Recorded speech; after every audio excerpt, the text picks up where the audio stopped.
Selamat sore, teman-teman Life Science dimanapun Anda berada. Kita hari ini bakal dengerin sharing atau pemaparan materi dari seorang pembicara yang dokter dan beliau emang mendalami juga tentang materi yang akan kita bahas hari ini. Jadi, teman-teman, hari ini kita akan bahas tentang sebuah topik yang ada di berita. Eh, ada di berita, ada di artikel-artikel dan lain-lain ya. Cuman mungkin nggak sedirect penyakitnya langsung, gangguan kesehatan langsung, tapi mungkin kita akan bahas lebih ke arah eh, dari tubuh kitanya, dari sisi tubuh kitanya gitu loh. Jadi sebenarnya mungkin nggak cuma pneumonia ya, yang lagi ada di artikel gitu kan rame kan pneumonia. Terus katanya COVID lagi naik lagi di Indonesia karena dari Singapura itu dari 22.000 dari 22.000 jadi 40.000 atau gimana gitu. Saya nggak gitu ingat, cuman artikel yang saya baca begitu. eh, itu gimana cara kita menanggulanginya? Karena kan satu, kita mungkin udah jaga ya. Kita sekarang mungkin udah balik lagi, ada yang beberapa pakai masker saya lihat juga, ada yang udah konsumsi makanannya lebih sehat lagi dari sebelumnya ya kan. Tapi apakah itu semua cukup? Apakah itu semua sudah bisa menanggulangi virus-virus atau bakteri-bakteri yang ada di sekitar kita? Ataukah dari tubuh kitanya yang harus diberesin gitu loh? Kayak bukan di servis sih, lebih ke arah kayak di upgrade gak sih? Jadi kayak misalkan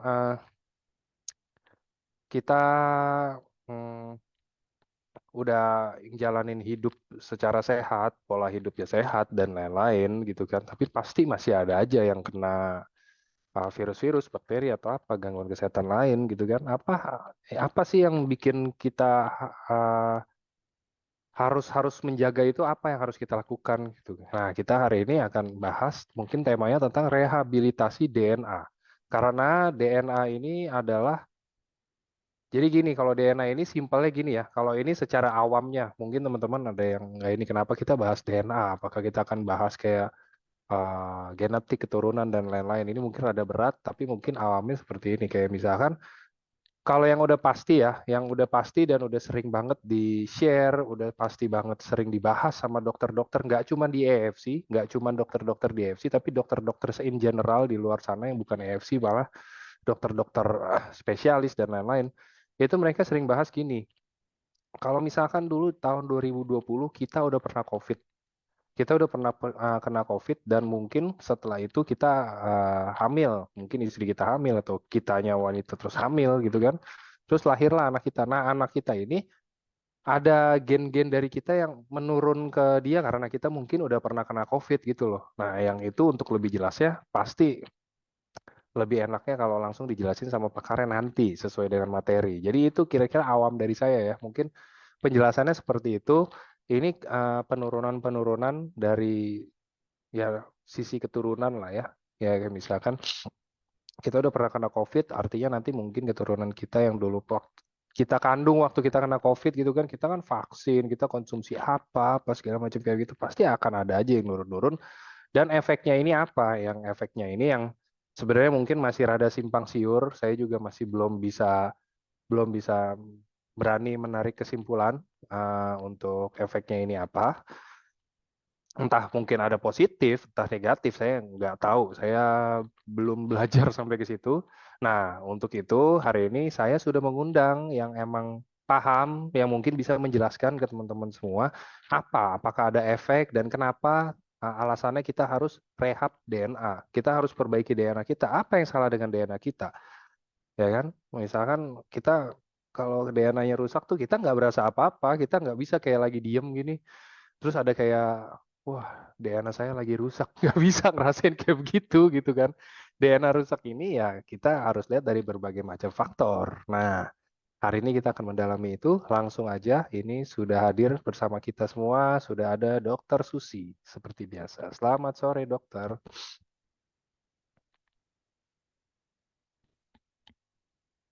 Belum ada suara dok, sorry dok.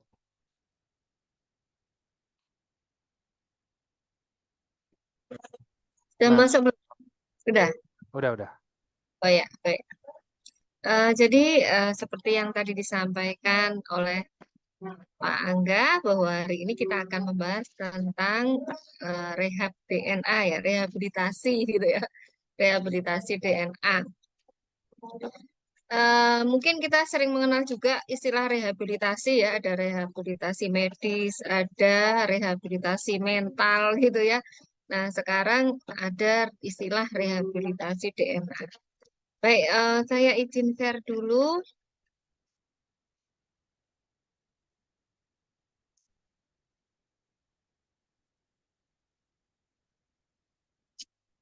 Sudah kelihatan semuanya?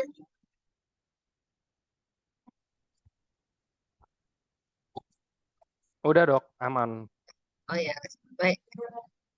Jadi kalau kita mengenal istilah rehabilitasi, rehabilitasi itu artinya sebetulnya adalah satu upaya untuk mengembalikan kembali fungsi yang tidak normal dalam tubuh manusia, sehingga manusia itu bisa eh, apa namanya memperbaiki ya kualitas hidupnya, bukan hanya kesehatan secara fisik, tapi juga kesehatan secara mental sebetulnya. Nah, di sini nanti ada beberapa istilah yang mungkin eh, agak berat untuk orang awam ya, akan tapi saya berusaha menyampaikan dengan sebisa mungkin, seawam mungkin gitu ya. Dan kita sama-sama belajar di sini, di mana sebelumnya kita harus mengetahui dulu tentang sel kita. Ya, jadi sel kita itu terdiri atas gen ya, di mana gen itu terdapat di dalam DNA kita. Di mana itulah yang sebetulnya menjalankan fungsi fungsi dalam tubuh kita. Dan kita sebetulnya bukan hanya terdiri atas sel kita sendiri, ya kan, tapi juga terdiri atas makhluk-makhluk lain ya, termasuk ada eh, bakteri, virus, ya, kemudian fungi, archae, dan juga bahkan makhluk gaib gitu ya. Nah, saya tidak akan bicara tentang makhluk gaib di sini. Ya, saya akan bicara tentang semua yang bisa kita lihat dengan baik dengan mata maupun dengan mikroskop gitu ya. Nah, sebagai makhluk yang terdiri atas sel, di dalam sel kita yang namanya DNA itu terletak dalam inti sel dan juga dalam mitokondria. Ya, jadi bukan hanya di dalam inti ya, akan tapi juga di dalam mitokondria. Nah, kita lihat di sini yang seperti benang ruwet ini. Ya, ini adalah untaian materi genetik di dalam inti sel, di mana di situ terdapat 20.000 sampai 40.000 gen. Dan 99% dari total DNA kita itu berada di dalam inti sel kita. Ya, nah, di dalam inti sel ini, DNA kita ini berasal dari baik ibu kita maupun ayah kita. Jadi, kalau misalnya terjadi kerusakan DNA pada ayah kita atau ibu kita, ya, kedua-duanya bisa menurun kalau itu di dalam inti sel, ya. Nah, berbeda nanti dengan mitokondria, ya, di mana DNA pada mitokondria itu terdiri atas 37 gen dan merupakan 1% dari total DNA. Dan DNA pada mitokondria ini hanya diwariskan dari ibu kita. Ya, jadi kualitas mitokondria itu diwariskan dari ibu kita. Nah, ini gambaran bagaimana ibu kita mengandung kita, ya, lalu sel kita ini dipengaruhi mitokondrianya terutama oleh ibu kita, ya. Dan mitokondria ini dia bisa mengalami disfungsi dan penurunan ya karena misalnya kerusakan-kerusakan di dalam DNA-nya baik oleh faktor endogen maupun faktor eksogen dari luar tubuh kita. Nah, sel yang sehat itu dia mempunyai kemampuan memperbaiki kerusakan DNA dalam tubuhnya, ya.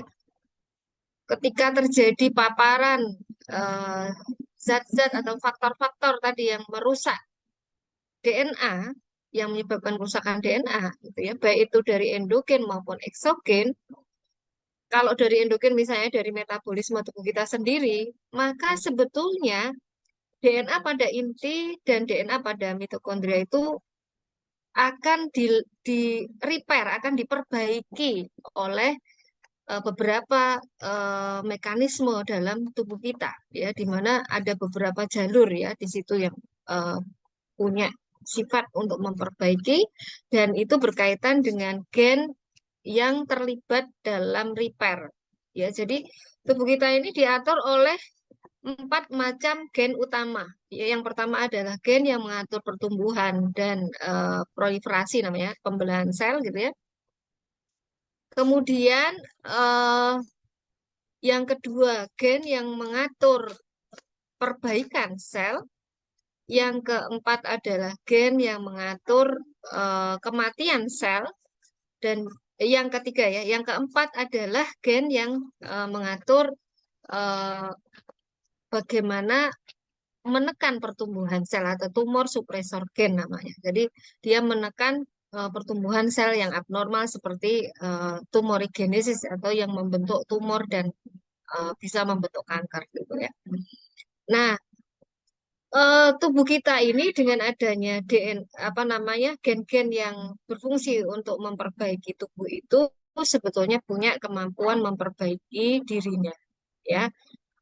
Dan kita tidak bisa menghindari kerusakan DNA, ya, karena tanpa terpapar apapun, ya, karena metabolisme tubuh kita sendiri, sampah-sampah metabolisme, ya, kemudian produk-produk metabolisme kita sendiri itu juga akan menimbulkan kerusakan DNA, di mana setiap hari sekitar 500.000 DNA itu mengalami modifikasi, ya, pada setiap sel. Dan ya, ini bisa terakumulasi, dan bila fungsi-fungsi yang lain dalam tubuh kita tidak berperan, ya, tidak gagal, gitu ya, maka bisa menimbulkan kerusakan DNA itu tidak bisa diperbaiki dan menimbulkan banyak sekali penyakit, ya, seperti misalnya kanker, ya, penuaan sel yang berkaitan dengan banyak sekali penyakit degeneratif, ya, kemudian apoptosis atau kematian sel yang terprogram. Nah, bagaimana keseimbangan antara eh, kerusakan DNA, jumlah kerusakan DNA dengan kecepatan kita merepair DNA kita, itu sangat menentukan sehat dan sakitnya sel kita, gitu ya.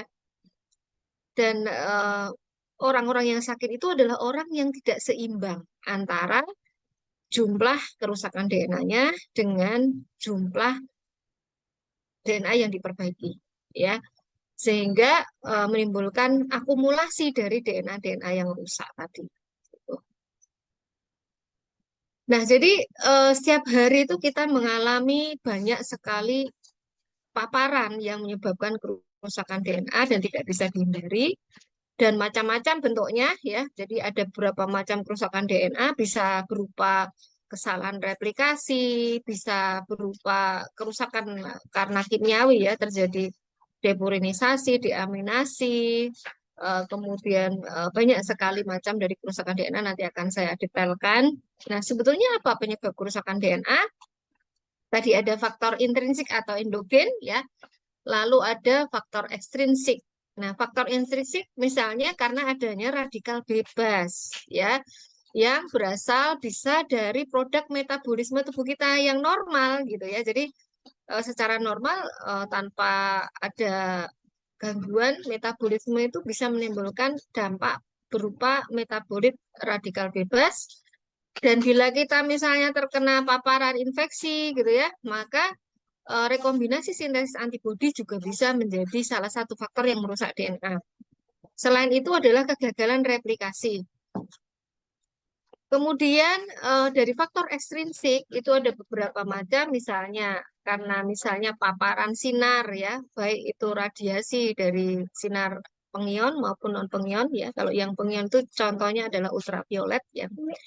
Kalau kalau sinar matahari itu yang bisa menembus bumi karena ada lapisan ozon adalah sinar UVA dan UVB.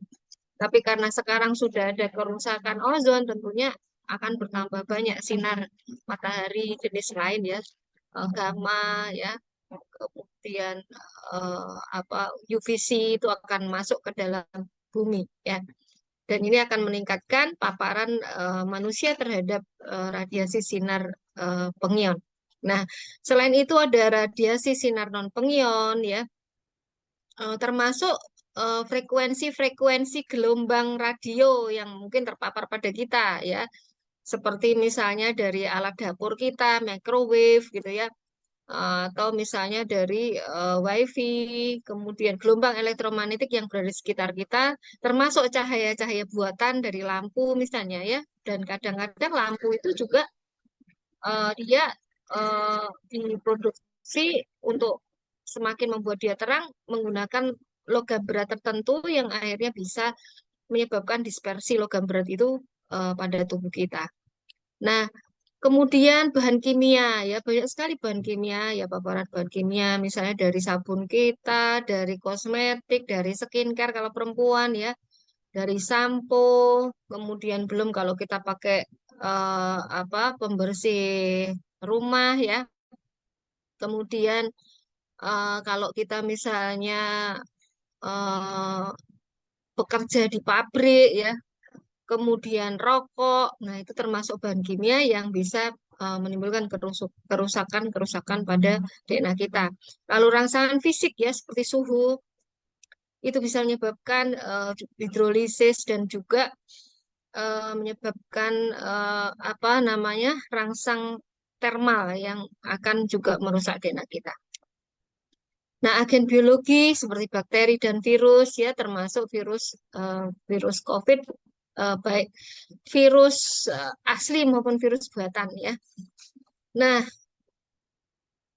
kemudian disbiosis ini juga akan meningkatkan. Jadi kita sering bicara tentang disbiosis karena kita adalah ekosistem dari mikroorganisme ya. Kita punya bakteri, kita punya virus ya, kita punya juga tadi jamur dan sebagainya di mana kondisi disbiosis misalnya ada overgrowth dari satu patogen ya. Nah, misalnya overgrowth dari eh, Helicobacter pylori kalau bakteri ya, kalau virus ya misalnya overgrowth dari HPV misalnya. Ditambah dengan faktor-faktor dari lingkungan ya, misalnya paparan polusi tadi yang mengandung logam berat ya, cahaya tadi ya, kemudian makanan kita yang nggak sehat misalnya ya, yang tidak seimbang antara seratnya dan juga lemaknya mungkin, ditambah misalnya tadi ada overgrowth patogen yang menimbulkan infeksi, eh, kemudian paparan kimiawi, radiasi, itu akan meningkatkan radikal bebas dalam tubuh kita, dan itu juga bila eh, dikombinasikan dengan dysbiosis yang menyebabkan peningkatan toksin-toksin bakteri, itu akan merusak usus kita, menyebabkan endotoksemia dan chronic inflammation ya, radang yang kronik dalam tubuh kita, sehingga hal itu akan menyebabkan kerusakan DNA. Demikian pula bila sampai terjadi yang namanya leaky gut, ya leaky gut yang sering kita bicarakan dia menyebabkan akhirnya usus itu seperti saringan yang besar-besar sehingga yang harusnya tidak boleh masuk ini jadi masuk ya, termasuk bakteri itu kan sebenarnya nggak boleh masuk ke dalam pembuluh darah kita ya kan, tapi karena adanya leaky gut maka terjadi mikrobial translocation ya, terjadi translokasi dari mikroba-mikroba yang ada di dalam lumen usus ya, dalam saluran usus kita, sehingga hal itu juga akan menyebabkan proliferasi yang berlebihan, pembelahan sel yang berlebihan ya. Kemudian terjadi kerusakan DNA dan memicu yang namanya karsinogenesis atau kanker ya. Nah, lalu faktor eksogen yang merusak DNA yang juga menyebabkan disruption dari endokrin kita ya, gangguan hormonal ya, ketidakseimbangan hormon.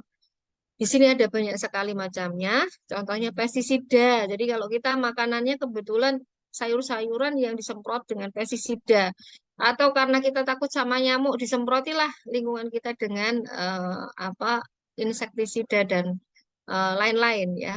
Nah, maka zat-zat yang ada pada pestisida itu akan terpapar pada tubuh kita ya. Contohnya di sini klorpirifos, atrazin, glifosat ya, glifosat maaf. Dan di mana efeknya bisa menimbulkan kerusakan gen dan itu toksin bagi gen kita. Nah, lalu bisa menyebabkan obesitas, eh, resistensi insulin, disbiosis pada usus ya. Nah, lalu juga di sini ada dari sampah-sampah ya rumah tangga yang mengandung misalnya polybrominate di vinyl ether ya.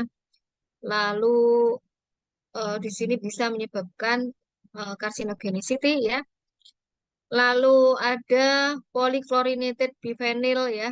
Ini juga bisa menimbulkan mutasi genetik, kemudian obesitas, metabolic syndrome, dan perlemakan pada hati. Logam berat, banyak sekali logam berat yang tidak kita sadari, bahkan dari HP kita ya. Coba perhatikan HP kita, baterainya apa? Ya, sekarang lagi musim kendaraan listrik. Perhatikan kendaraan listrik kita baterainya terbuat dari apa? Ya, apakah dia mengandung kobal, mengandung misalnya kadmium, mengandung lead ya, atau arsenik gitu ya. Nah, maka memang kita harus perhatikan ya. Jadi apa yang kita gunakan itu kira-kira bisa nggak menyebarkan logam berat di lingkungan kita. Nah, logam berat ini dia bersifat mutagenicity, ya, menimbulkan stres oksidatif dan bersifat menekan sistem imun kita. Nah, lalu engineered nanomaterial ya, sekarang ini banyak sekali yang nano-nano ya dalam pengobatan dan dalam industri vaksin ya. Yang nano-nano ini misalnya ada graphene oxide ya, titanium dioxide. Nah, di mana penggunaan teknologi nano ini juga bisa memicu stres oksidatif, menyebabkan disbiosis dan juga meracuni sistem imun kita. Nah, perhatikan juga personal care tadi ya, kosmetik terutama skincare ya, di mana pengawetnya biasanya mengandung metil paraben dan propil paraben. Cuma perhatikan ya, kalau perlu kita tanya, jangan cuma melihat komposisi. Ya, karena saya pernah mendapati suatu saat saya bertanya tentang satu kosmetik dan skincare, mereka bilang bahwa sekarang sudah tidak diwajibkan lagi mencantumkan metil paraben dan propil paraben di dalam komposisi mereka. Ini kan berbahaya sekali ya pada orang-orang yang sangat sensitif, apalagi mereka sudah punya kecacatan genetik tertentu. Maka hal ini akan meningkatkan estrogen dalam tubuhnya dan dia punya efek anti-androgenik properties ya, dan bisa memicu perubahan-perubahan pada tubuh manusia ya. Bisa memicu hiperestrogenisme ya. Kalau pada laki-laki juga bisa menyebabkan feminisasi ya, bayangkan ya. Nah, lalu obesitas ya. Maka perhatikan sekali lagi apa yang kita gunakan termasuk skincare, sabun ya, lotion. Nah, karena jangan sampai itu menimbulkan paparan zat-zat yang menimbulkan kerusakan DNA. Nah, bagaimana sih peran kerusakan DNA ini pada penyakit gitu ya? Jadi semua paparan faktor-faktor yang bisa merusak DNA itu kemampuannya merusak tubuh kita itu tergantung juga dari jenis sel kita. Jenis sel kita, dosisnya, lama pengguna paparannya gitu ya. Dan juga faktor kemampuan kita untuk merepair tadi ya. Di mana sel tubuh kita ini terbagi menjadi sel yang dia mampu berproliferasi dan membelah diri gitu ya. Tapi ada sel yang dia tidak mampu membelah diri dan berproliferasi. Nah, pada sel yang mampu berproliferasi dan membelah diri, kalau DNA damage atau kerusakan DNA itu tidak diimbangi oleh perbaikan DNA yang seimbang, maka bisa terjadi kesalahan pembelahan ya, kesalahan penggandaan kok pembelahan. Kesalahan penggandaan atau replikasi dan kesalahan pada perbaikan ya. Perbaikan pun bisa salah ya. Misalnya prosesnya ada yang salah bisa salah gitu ya. Nah, akan tetapi sebetulnya tubuh kita tuh punya mekanisme lain ya. Ketika perbaikan ini kok salah atau sel kok replikasinya salah, maka tubuh itu punya yang namanya checkpoint ya.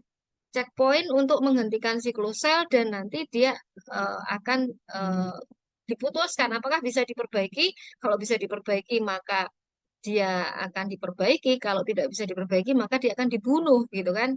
Sel itu akan mati. Nah, masalahnya sekarang sel yang apa namanya jalur yang untuk mematikan sel itu atau untuk mengaktifkan checkpointnya juga ada orang itu salah. Jadi ada orang yang dia mengalami mutasi pada gen yang mengatur checkpoint tadi, ya. Lalu ada yang mutasinya pada gen yang mengatur apa namanya kematian sel gitu ya. Jadi akhirnya apa kalau seperti ini? Ya sudah akhirnya mutasi berikutnya akan terjadi ya kalau lebih dari 4 mutasi ya itu bisa menimbulkan eh, pembentukan sel-sel mutan yang dia akhirnya bisa berkembang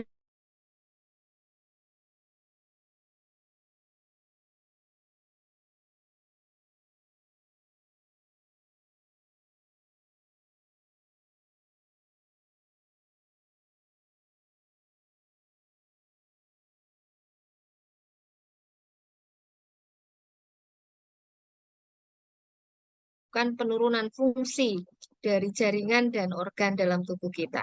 Dan ini akan menimbulkan penyakit juga, ya. Nah, sekarang antara kerusakan DNA dengan mutasi gen itu sama apa enggak sih, gitu ya? Beda, ya. Kerusakan DNA itu eh, yang rusak itu adalah struktur fisiknya, gitu ya.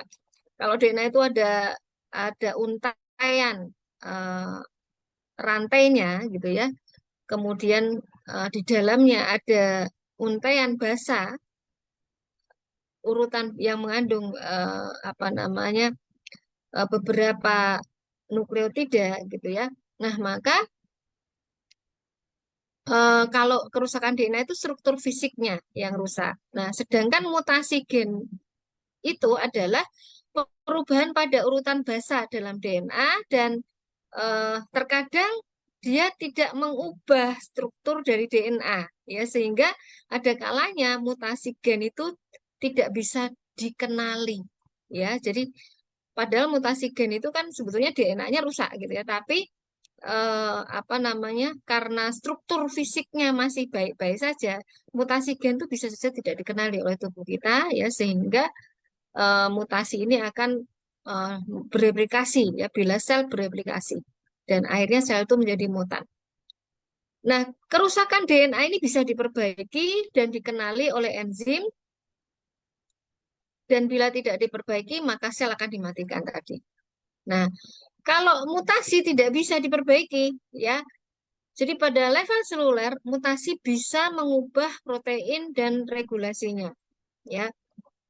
Kemudian mutasi dapat mengaktifkan gen-gen yang dia bersifat memicu pertumbuhan kanker, menginaktivasi tumor supresor gen. Tumor supresor gen ini adalah gen yang menekan pertumbuhan kanker. Dan hal ini bisa menyebabkan instabilitas pada seluruh gen kita, ya, dan bisa memicu penyakit kanker. Nah, kerusakan DNA bisa menyebabkan mutasi dan epimutasi, ya. Mutasi itu kan pada DNA, pada gen ya dalam DNA. Nah, kalau epimutasi itu bukan pada gennya ya, tapi di apa namanya eh, struktur-struktur yang lainnya, gitu ya, perubahan pada struktur-struktur yang lainnya. Nah, ini adalah gambaran bagaimana peranan kerusakan DNA kemudian perubahan epigenetik itu bukan pada materi gennya ya, tapi pada struktur-struktur yang menstabilkan gen gitu ya, yang bisa menyebabkan defisiensi perbaikan DNA dan juga mutasi gen. Nah, ini kita lihat di sini ada faktor endogen, ada faktor eksogen ya. Kalau dari endogen termasuk diet ya, termasuk bile acid ya. Kemudian juga produksi ROS dari eh, sel-sel imun ya seperti makrofag dan juga sel darah putih seperti neutrofil. Nah, kalau yang eksogen itu bisa dari asap-asap tadi ya, baik asap karena rokok, ya asap polusi udara ya. Kemudian kalau sekarang ini sudah ada teknologi mengubah atau apa istilahnya ya, memodifikasi iklim itu ya, itu rata-rata menggunakan misalnya graphene oxide. Nah, itu juga graphene oxide tadi juga ternyata juga berbahaya ya. Lalu radiasi logam berat, kemudian virus dan juga genotoksin lain, dia akan menimbulkan DNA damage. Nah, DNA damage kalau pada sel-sel tadi yang tidak membelah bisa menyebabkan yang namanya somatic mutation. Ya, somatic mutation ini dia akan menyebabkan kerusakan pada non DNA repair gen. Ya, jadi pada gen-gen yang selain DNA repair ya. Dan ini bisa juga akhirnya akan merubah ekspresi dari non DNA repair gen ya. Nah, lalu pada epigenetik ya bisa terjadi perubahan dari mikroRNA, kemudian CpG Allen methylation ya, lalu bisa terjadi histone modification dan chromatin remodeling ya, ini jenis-jenis perubahan pada epigenetik di mana sinyal-sinyal yang akan terpengaruh ini banyak sekali ya di sini ya. Jadi dia bisa mempengaruhi sinyal-sinyal yang dia ternyata berkaitan dengan repair sehingga akhirnya apa? Kemampuan repair atau perbaikan DNA kita itu menjadi kurang dan itu akan menyebabkan peningkatan penumpukan dari sel-sel yang DNA-nya rusak dan tidak bisa diperbaiki.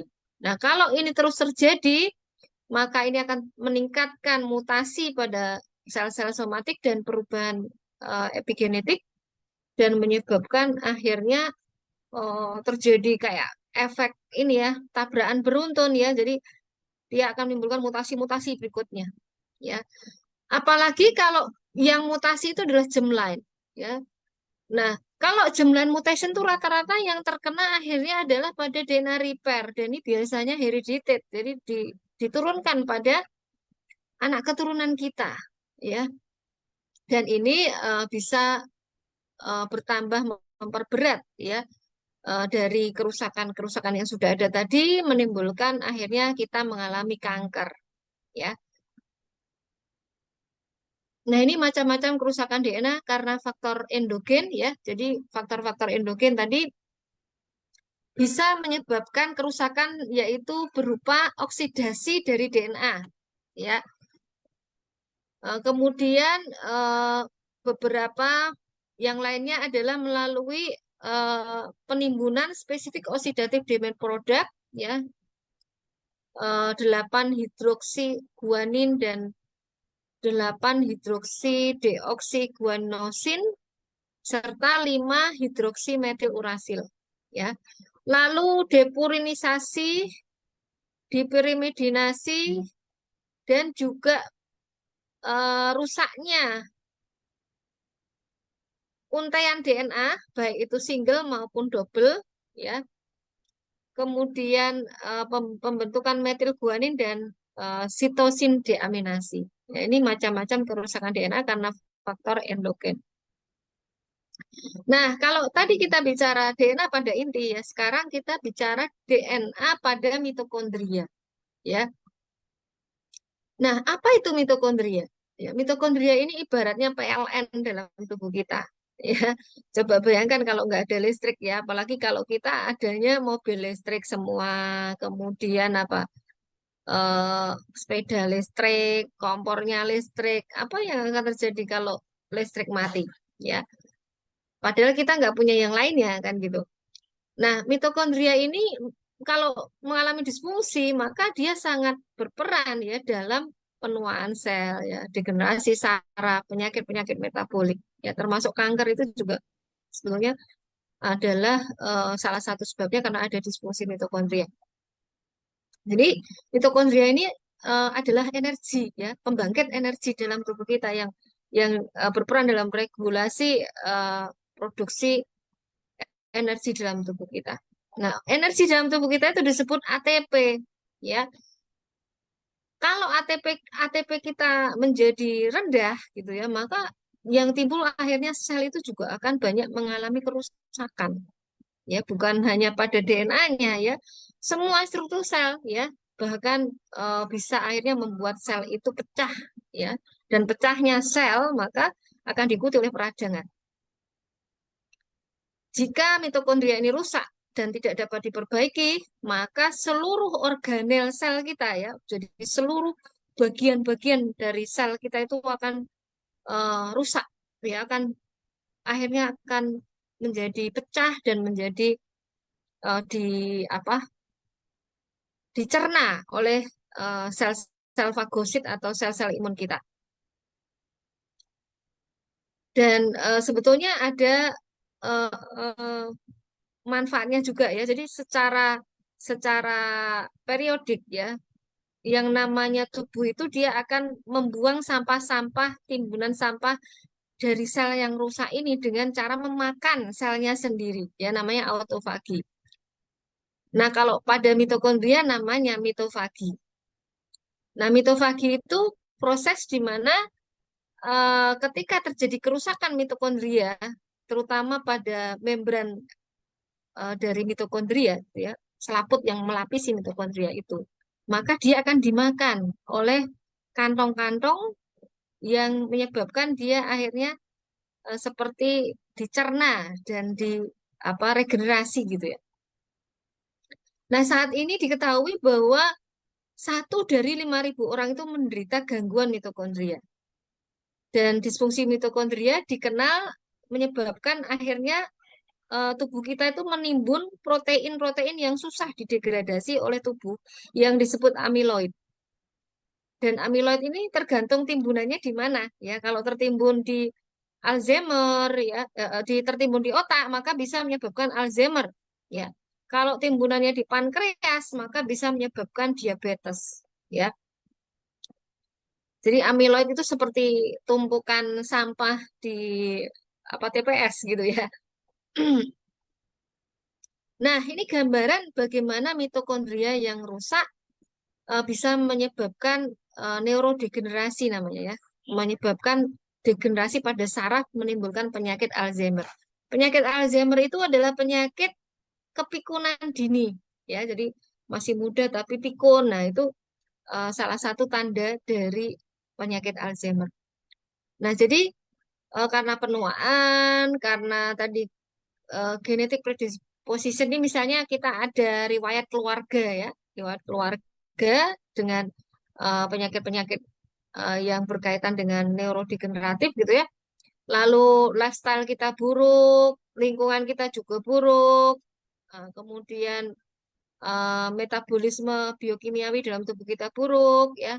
Ini bisa menyebabkan kerusakan pada DNA, termasuk DNA-nya, DNA pada mitokondria, dan bisa menyebabkan penurunan tadi energi sel yang disebut ATP, peningkatan dari stres oksidatif ya, radikal bebas dalam tubuh kita, dan akhirnya menimbulkan lingkungan yang dia bersifat stres gitu ya, peningkatan amyloid tadi, alfa beta accumulation amyloid ya, kemudian bisa menyebabkan peradangan pada otak, pada sel-sel saraf, dan ini bisa menimbulkan banyak penyakit ya.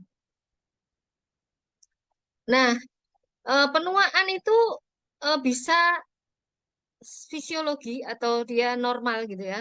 Kalau kita misalnya umurnya memang sudah saatnya menua ya umur 40 tahun ke atas ya itu sebenarnya fisiologi ya. Jadi kalau umur 40 mulai sudah gampang capek, gampang apa namanya merasa sakit gitu ya. Kemudian mungkin ada keluhan-keluhan sendi itu karena penuaan yang sudah waktunya gitu ya. Tapi ada orang-orang yang umurnya masih muda, ya, sudah menua, ya, terjadi premature aging, ya. Premature aging ini biasanya terjadi karena kerusakan DNA dan di sini bisa terjadi karena juga karena kerusakan mitokondria, kemudian penumpukan radikal bebas tadi, dan juga pemendekan dari yang namanya telomer, ya.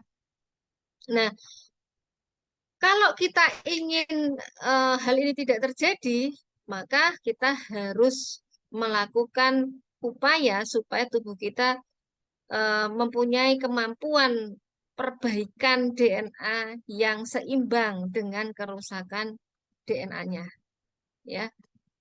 Nah, ini ya, jadi ada istilah repair dan perbaikan DNA, kemudian ada istilah rehabilitasi DNA. Ya, kalau repair pada DNA itu sebetulnya prosesnya itu seperti ini ya. Jadi ada beberapa macam mekanisme ya, jalur-jalur dalam sel ya. Jadi ini adalah perbaikan-perbaikan dengan eh, beberapa jalur misalnya di sini base excision repair ya, nucleotide excision repair, mismatch repair, recombination repair, replication, fork arrest, various DNA structures repair ya. Nah, semua faktor-faktor yang tadi saya sebutkan merusak DNA, ini gambarannya seperti ini ya. Misalnya ROS melalui mekanisme ini ya. Mekanismenya berbeda-beda ya. Nah, tapi perbaikan sel itu bisa sama seperti ini ya, semua jalur seperti ini. Dan sayangnya manusia itu ada yang dia mempunyai eh, gen yang rentan untuk rusak karena gangguan pada masing-masing mekanisme ini ya. Jadi ada orang yang secara genetik itu mengalami gangguan pada mekanisme base excision repair-nya. Nah, pada orang-orang ini, maka yang terjadi dia mudah terkena kanker ya. Terus dia kulitnya sensitif, yang namanya Cockayne syndrome ini dia kulitnya sensitif terhadap sinar matahari. Jadi dia tuh seperti apa kalau seperti vampire ya. Seperti vampire kalau kena sinar matahari dia jadi sakit gitu ya. Tapi dia bukan vampire, dia manusia ya. Vampire kan nggak ada ya. Dia tidak tahan terhadap zat-zat yang terpapar ke kulit ya. Walaupun orang normal misalnya terpapar itu juga juga baik-baik saja gitu. Lalu bisa juga menimbulkan imunodefisiensi dan neurodegenerasi. Nah, lalu pada orang-orang yang dia mempunyai kerusakan genetik pada jalur nucleotide excision repair atau NER ya, maka di sini yang terjadi dia akan menjadi sakit seperti misalnya seroderma pigmentosum. Jadi seroderma pigmentosum itu gangguan pigmentasi ya. Jadi kulitnya jadi kayak ada pigmen-pigmen bercak-bercak yang memenuhi tubuhnya gitu ya. Nah, lalu tadi Cockayne syndrome tadi yang dia berkaitan dengan sensitivitas terhadap sinar matahari tadi. Nah, lalu pada jalur yang lain misalnya mismatch repair ini contohnya pada kanker tertentu ya, termasuk colon cancer ya. Lalu pada jalur recombination repair ini bisa menimbulkan juga kerentanan terhadap cancer, dan pada jalur replication fork arrest various DNA structures ini dia bisa menyebabkan premature aging. Nah, sekarang bagaimana strategi mengatasi kerusakan DNA? Nah, sekarang ada yang namanya terapi sel, terapi gen. Nah, terapi gen ini merupakan targeted terapi yang didesain dengan menggunakan antibodi monoklonal tertentu yang mentargetkan gen-gen yang mengatur jalur-jalur sinyal tadi. Nah, ini contohnya adalah dengan cara memblok repair pathway ya yang berkaitan dengan PARP. Jadi dikasihlah obat yang dia eh, bersifat targeted ke PARP ya atau pada ini protein ini ya PO2 ya. Kemudian pada jalur yang lain adalah dengan mengaktifasi ya repair pathway yang meningkatkan repairnya gitu ya. Ini contohnya pada eh, atelektasis teleniotaksis protein yang dia nanti bersifat juga memicu jalur repair ya. Lalu juga dengan cara menggunakan kelemahan dari repair pathway pada sel kanker misalnya ya dengan cara misalnya pemberian penghambat PARP. Nah, sekarang ini selain dengan terapi terapi yang bersifat targeted ini ya juga ada terapi menggunakan beberapa kombinasi ya misalnya dengan diet tertentu yang kaya dengan probiotik kemudian juga kaya dengan polifenol ya kandungan-kandungan dari ekstrak tumbuhan yang dia bersifat bioaktif mampu mempengaruhi gen kita ya makanya ada ilmunya namanya nutrigenomik ya karena ternyata ada komponen-komponen pada makanan yang bisa berdampak seperti tadi targeted terapi gen ya. Nah, jadi untuk mengurangi kerusakan DNA adalah stimulasi perbaikan DNA ya. Nah, eh, di mana yang distimulasi di sini adalah pada nukleosel dan juga pada mitokondria ya di mana yang digunakan adalah agen-agen yang bersifat mengaktifasi perbaikan DNA ya dan juga mengaktifasi jalur yang namanya SIRT ya atau sirtuin ya nanti yang akan kita bahas ya sirtuin di mana diharapkan dengan dua hal ini ya ini bisa meningkatkan perbaikan DNA dan mengurangi kerusakan DNA. Nah, kalau yang ini contohnya di sini jalur PARP inhibitor dia menghambat PARP ya. Lalu juga kalau yang kalori restriction dan juga puasa ya. Kalori restriction itu puasa ya. Kemudian diet ketofastosis, nah itu dia melalui mekanisme yang berbeda ya, di mana dia mempengaruhi eh, metabolisme ya yaitu dengan menurunkan asetil CoA ya. Lalu juga jalur yang lain ini di sini menggunakan NR atau MNN di mana dia mempengaruhi salah satu enzim yang juga dikaitkan dengan eh, perbaikan dan metabolisme sel ya. Nah, apa itu sirtuin? Sirtuin itu adalah enzim silent information regulator yang berperan penting dalam metabolisme sel, produksi radikal bebas, ya, perbaikan sel dan kemampuan sel untuk hidup. Nah, apa saja yang bisa mengaktifasi sirtuin? Ya, salah satunya adalah makanan tadi ya, dan juga restriksi kalori atau puasa. Ya, puasanya sel metodenya gimana ya macam-macam. Ya, puasa sel. Nah, sirtuin ini dia ada beberapa macam ya dari sir 1 sampai 17 ini ya. Sampai 7 kok 17. Di mana fungsinya macam-macam. Ya, aktivitasnya macam-macam. Nah, ada yang mempengaruhi gen ya, menyebabkan gen itu di mute atau di apa tidak bisa aktif gitu ya, di inaktivasi.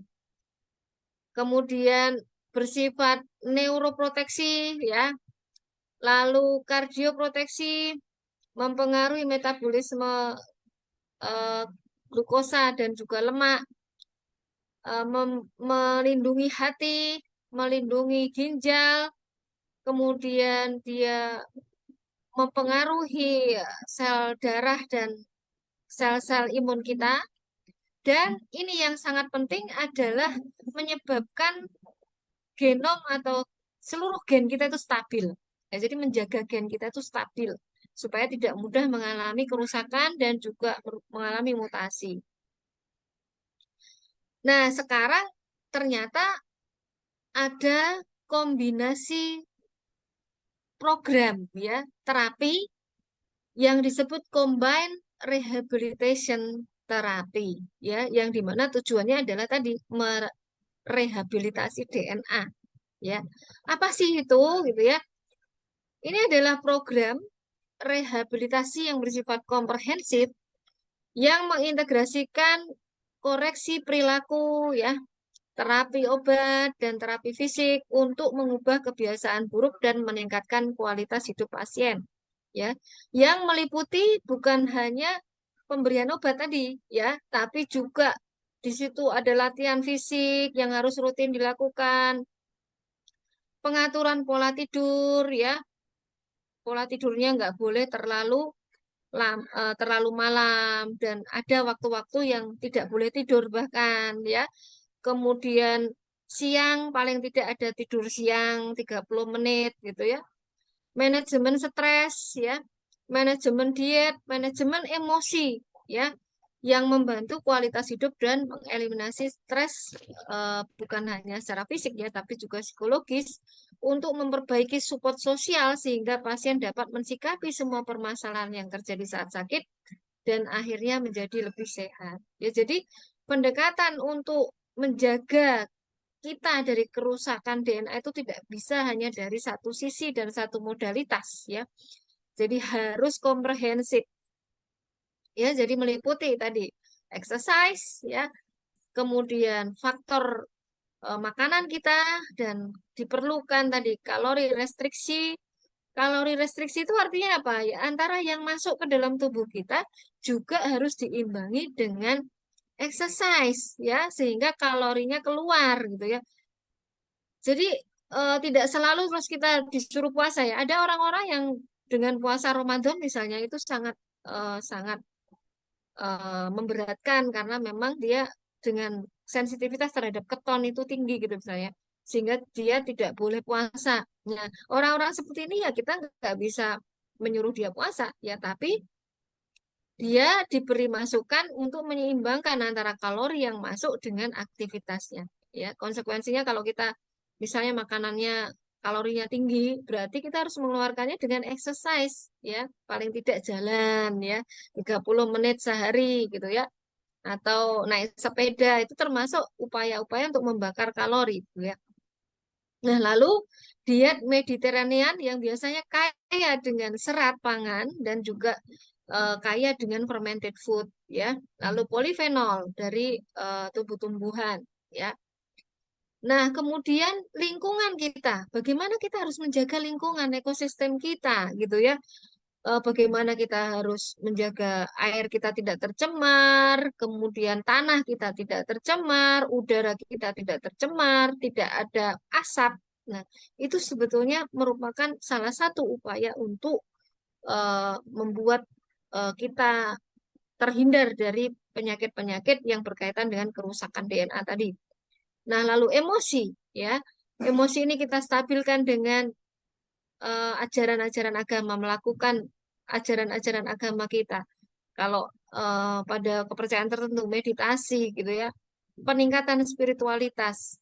Karena yang namanya emosi itu mempengaruhi hormon, mempengaruhi saraf ya, yang akan mempengaruhi juga nanti kesehatan keseluruhan tubuh kita. Nah, lalu eh, anti radang ya. Anti radang ini bisa kita dapatkan dari makanan kita gitu ya. Dari probiotik dan juga dari beberapa aktivitas yang meningkatkan mekanisme anti radang ya. Jadi ada beberapa aktivitas misalnya dengan olahraga yang mengolah napas ya, itu juga salah satu cara untuk mengaktifkan salah satu saraf yang berperan dalam mekanisme anti radang seperti saraf vagus ya. Nah, makanan kemudian eh, kandungan-kandungan nutrisi dalam makanan, kegemukan, aktivitas fisik itu akan mempengaruhi kemampuan perbaikan sel, mempengaruhi proliferasi sel, regulasi hormon, kemampuan sel kita menjadi matang dan dewasa ya, diferensiasi namanya ya. Lalu derajat peradangan dan juga kemampuan respon dari kekebalan tubuh kita, kemudian kematian sel terprogram dalam tubuh kita, siklus sel, dan metabolisme zat-zat yang berbahaya yang bersifat karsinogenik. Nah, makanan, ya makanan itu dia mengandung yang namanya fitokimia yang dia bisa memperbaiki bukan hanya DNA tapi juga mitokondria tadi, ya. Di mana ternyata makanan itu bisa memperbaiki melalui beberapa mekanisme, ya, yaitu salah satunya adalah kemampuan DNA eh, kemampuan mitokondria memperbanyak dan juga kemampuan tubuh mencerna mitokondria yang rusak yang disebut mitofagi tadi. Ya, selain itu dia juga meningkatkan fungsi dari mitokondria dalam aktivitas produksi antioksidan dalam tubuh kita dan aktivitas dalam produksi energi tadi, yaitu ATP. Ya. Nah, kandungan apa sih yang ada dalam makanan? Kandungan makanan ini disebut polifenol, ya, di mana di sini ada resveratrol. Contohnya resveratrol ini bisa kita dapatkan dari anggur, ya, beri, beri, ya semua beri ya, semua buah yang berbiji banyak. Jadi memakan biji itu sebetulnya manfaatnya besar ya, karena salah satunya kandungan antioksidan dan nutrisi pada pada eh, biji itu sangat tinggi dan bisa memperbaiki sel kita. Kemudian di sini ada berbagai macam penelitian yang menunjukkan bahwa resveratrol itu ada yang diberikan pada 1 hari, kemudian ada yang sampai 6 minggu, ada yang 2 hari, 8 minggu, gitu ya. Ada yang setengah hari, lalu dilihat dampaknya ternyata pada baik pada sel yang eh, di sini dari manusia yang sehat maupun dari manusia tikus ya, dari tikus ataupun dari sel kanker ya, itu ternyata dia punya dampak meningkatkan beberapa eh, penanda-penanda yang berkaitan dengan perbaikan sel ya, seperti misalnya tadi sirtuin ya, kemudian eh, peradangan, penanda-penanda peradangan yang menurun di sini ya, dan juga peningkatan aktivitas antioksidan yang diperlihatkan oleh beberapa biomarker ya, seperti misalnya SOD ya, peningkatan SOD ini ya, kemudian NRF1 ini ya. Nah, bagaimana mekanismenya ini ya? Jadi komponen dari polifenol itu ada macam-macam ya. Tadi resveratrol, lalu kalau pada kiwi ya, itu beda lagi pada kiwi ya. Kemudian pada black garlic, nah, black garlic itu ada alisin misalnya, walaupun nggak cuma alisin ya. Pada kopi ya, yang suka ngopi ya, seperti saya tiap pagi ngopi ya, karena ternyata pada kopi itu ada kandungan-kandungan seperti kafeik asid dan lain-lain yang dia juga mempunyai sifat menstabilkan gen ya. Ini di sini ada beberapa mekanisme, termasuk tadi yang saya sebutkan melalui aktivasi sirtuin ya. Kemudian dia akan meningkatkan mitofagi. Ya, mitofagi itu tadi degradasi mitokondria yang rusak dan regenerasi dari mitokondria itu. Ya. Kemudian ini contoh yang lain dari polifenol ya. Jadi pada green tea ya, pada eh, yellow sweet clover ya, pada kedelai ya, tapi kedelai yang tentunya organik ya. Nah, ini pada raspberry, pada eh pomegranate itu apa? Delima ya. Pada artikok, milk thistle ini beberapa tumbuhan-tumbuhan liar ini sebetulnya dan ternyata dia punya khasiat obat. Lalu yang paling menjadi ikon dari Indonesia itu adalah kurkumin ya, turmeric. Turmeric itu eh, pada kunyit, temulawak gitu ya. Lalu klorogenik asid itu pada pada kopi, pada blueberry, pada biji matahari ya. Kafeik asid pada kopi, cranberry pada wortel, lalu komerik asid pada minyak zaitun ya. Kemudian propionic acid ya pada coklat ya. Jadi minum coklat yang asli itu juga bisa memperbaiki eh, DNA kita.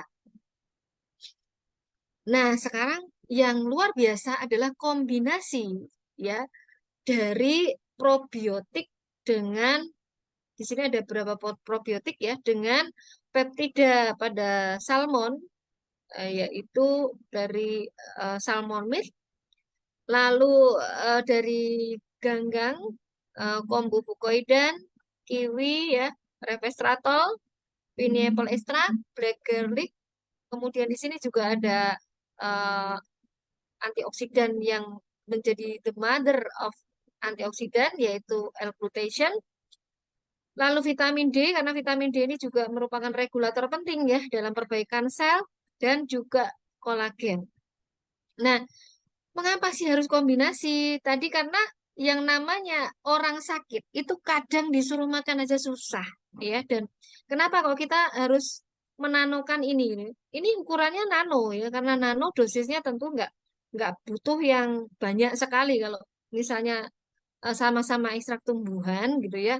Tapi yang satu nano, yang satu tidak. Yang tidak itu mungkin kita makan ekstrak tumbuhan tuh harus berkapsul-kapsul gitu ya.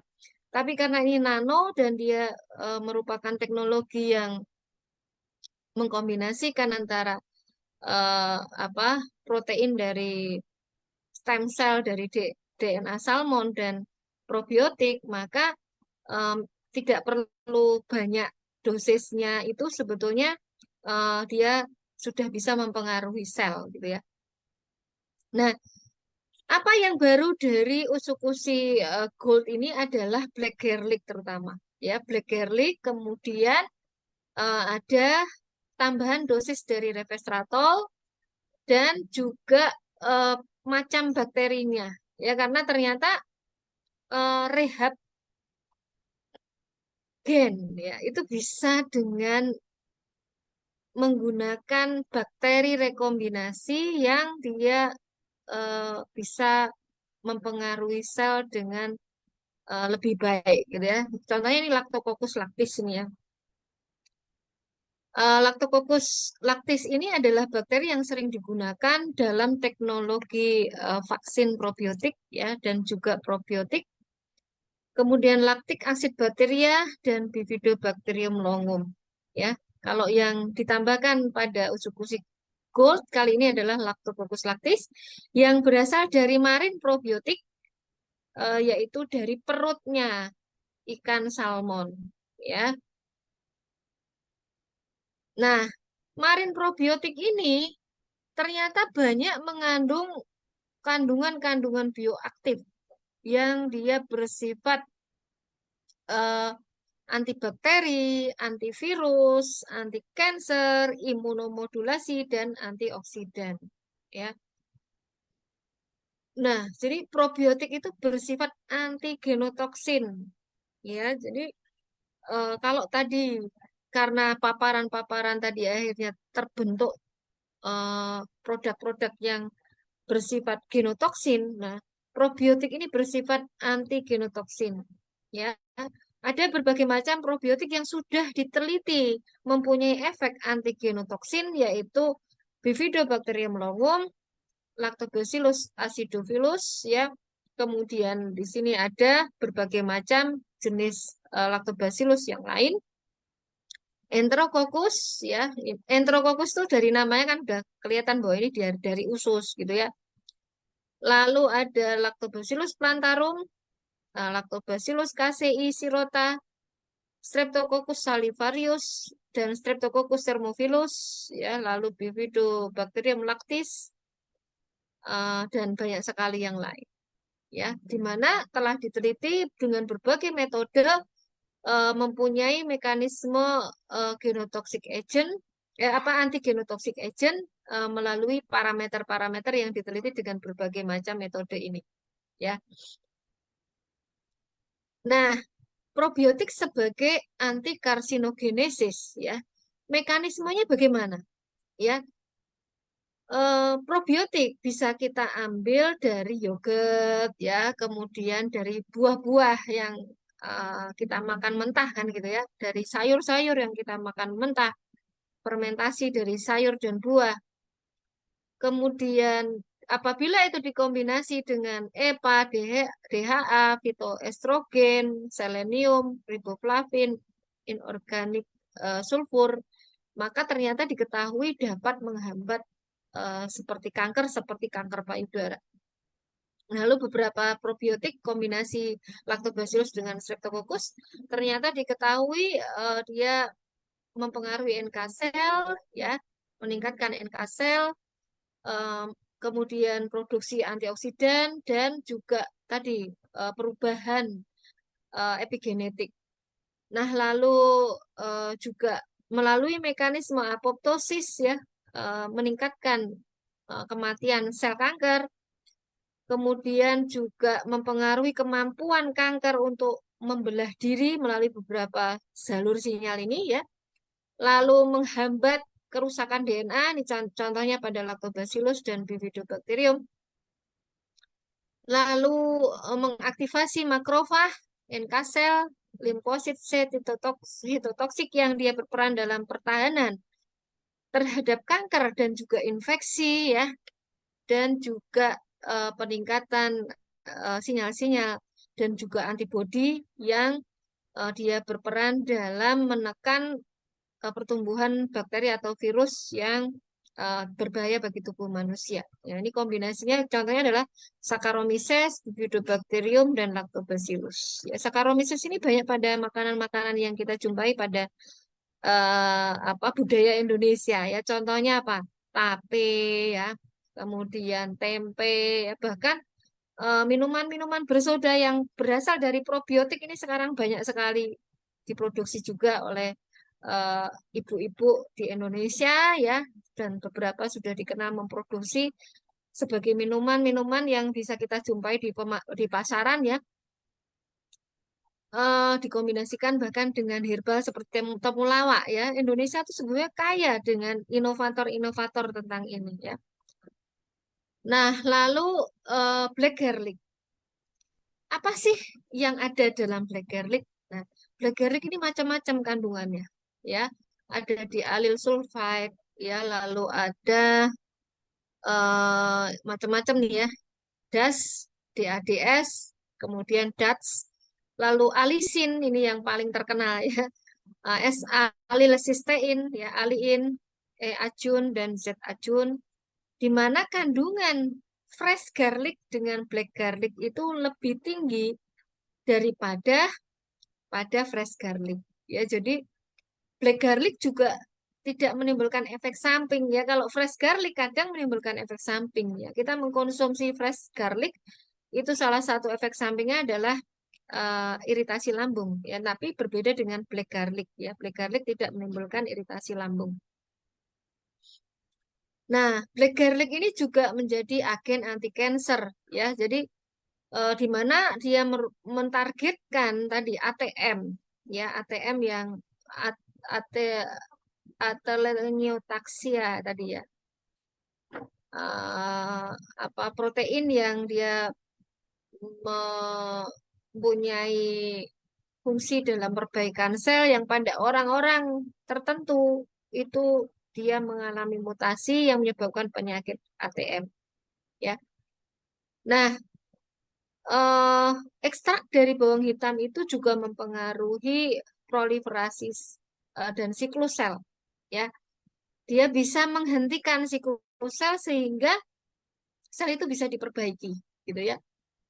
Nah, jadi kalau tadi obat-obatan targeted yang modern menggunakan monoklonal antibody itu mentargetkan 3 gen gitu ya, melalui 3 mekanisme. Nah, ini Blegar ini juga ternyata nggak cuma satu mekanisme yang dia pengaruhi gitu ya. Nah, ini adalah beberapa penelitian terdahulu tentang pengaruh black garlic pada sel dan juga pada hewan coba. Eh, Bahkan ada yang sudah diberikan pada studi klinis ini ya. Nah, di mana pada penelitian pada sel didapatkan bahwa dia bersifat antioksidan ya, kemudian mengurangi kerusakan DNA yang diinduksi oleh agen kimia seperti hidrogen peroksida ya. Lalu dia juga punya efek anti radang ya, anti nyeri ya karena dia ternyata mengurangi produksi dari prostaglandin E2 dan juga menghambat peradangan yang ditandai oleh penurunan penanda-penanda peradangan ya seperti TNF alfa, interleukin 1 beta. Kemudian melindungi dari infeksi cacing ya, kemudian mengurangi peradangan sendi pada osteoartritis, menghambat pertumbuhan dari bakteri-bakteri patogen ya. Nah, lalu Resveratrol. Ya, Resveratrol pada usus Gold itu dosisnya ditingkatkan dibanding dengan usus yang lama karena Resveratrol ini dia mempengaruhi perbaikan sel ya dan juga perbaikan mitokondria. Ya, di mana dia akan meningkatkan sirtuin ini ya. Nah, kalau sirtuin meningkat maka terjadi mitofagi tadi meningkat dan juga regenerasi dari mitokondria ya. Nah, ini gambaran bagaimana resveratrol dia mempengaruhi beberapa jalur sinyal dan produksi dari ATP ya. Nah, lalu kiwi ya. Kiwi mencegah oksidasi DNA dan juga meningkatkan perbaikan DNA. Ini juga sudah diteliti pada manusia. Ya, mungkin itu yang bisa saya sampaikan. Silakan bila ada yang mau bertanya.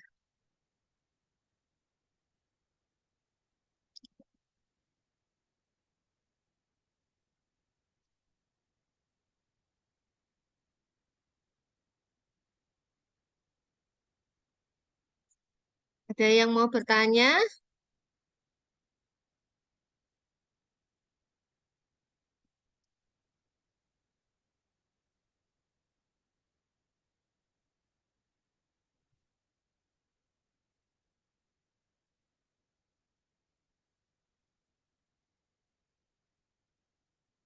Iya, mohon maaf ya kalau laptop saya ini memang nggak bisa untuk slideshow, jadi saya nggak tahu juga ini kenapa ya. Tapi memang laptop saya ini agak unik, jadi kalau presentasi dengan laptop saya yang ini itu nggak bisa untuk slideshow ya. eh Bisa dibantu Pak Angga pertanyaannya? Sepertinya kok tidak ada pertanyaan ya.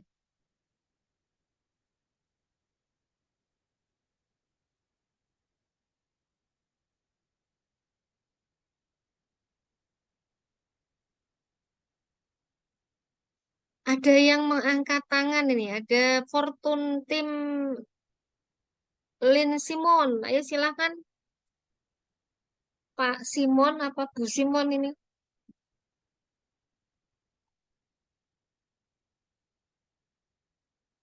Silakan Bu, kalau mau bertanya Bu. Suaranya belum dinyalakan.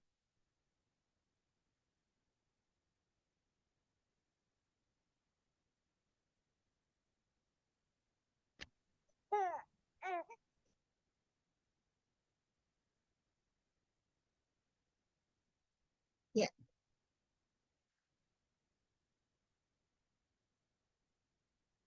ada yang mau bertanya? Konnichiwa. Oh ya, bagaimana mengetahui seseorang mengalami kerusakan? Ya, ya, jadi mengalami kerusakan itu salah satunya adalah dari biomarker ya, biomarker dalam tubuh kita yang bisa kita lihat di dalam darah maupun dalam cairan tubuh. Ya, sekarang ini banyak biomarker-biomarker yang dapat diperiksa secara molekuler ya, dengan teknologi molekuler dan biasanya ibu bisa memeriksakan diri ke dokter ya apabila ingin mengetahui itu biasanya adalah dokter-dokter yang mereka ahli dalam bidang sitogenetik ya atau sebetulnya kalau sudah ada keluhan misalnya ibu misalnya punya keluhan keluarga yang punya riwayat kanker, ibu pengen tahu tindakan pencegahan yang bagaimana yang harus diambil, maka ibu bisa konsultasi kepada dokter onkologi ya atau dokter-dokter yang eh, apa mungkin bekerja di laboratorium ya, terutama laboratorium yang mengerjakan pemeriksaan patologi molekuler ya. Penanda kerusakan sel itu dalam tubuh kita dari darah bisa kita lihat misalnya dari eh, protein-protein yang ada dalam darah yang menandai kerusakan sel ya misalnya HSP namanya ya. Walaupun belum lazim ya. Kalau belum lazim biasanya harganya mahal Ibu ya untuk pemeriksaannya ya. Saya belum tahu di lab-lab Indonesia apakah bisa ya.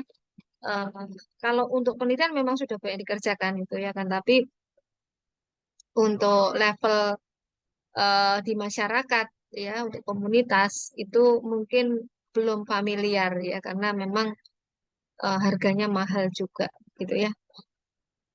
eh Pertanyaan yang lain sebentar. Kalau saya bisa bantu dok, bantu bacain ya dok. Ini ada yang tanya. Ya, Kalau misalkan ini kan mungkin pertanyaannya spesifik kayak tentang kanker.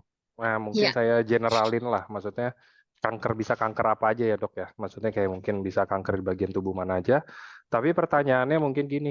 eh, Faktor apa yang menyebabkan pemulihan kanker itu ada yang cepat, ada yang lama setelah konsumsi Subarashi dan Utsukushi dok? Ada yang Oh, cepat, ada yang lama, ada yang mungkin menahun, ada yang mungkin baru konsumsi beberapa saset aja udah membaik gitu loh dok kira-kira. ya. Jadi eh, setiap orang itu punya eh, ciri khas ya yang membedakan satu dengan orang lain bahkan kalau dia pun kembar yaitu pasti berbeda ya. Nah, faktor itu bisa dari sel kita sendiri, bisa dari ekosistem kita yang disebut mikrobiom ya.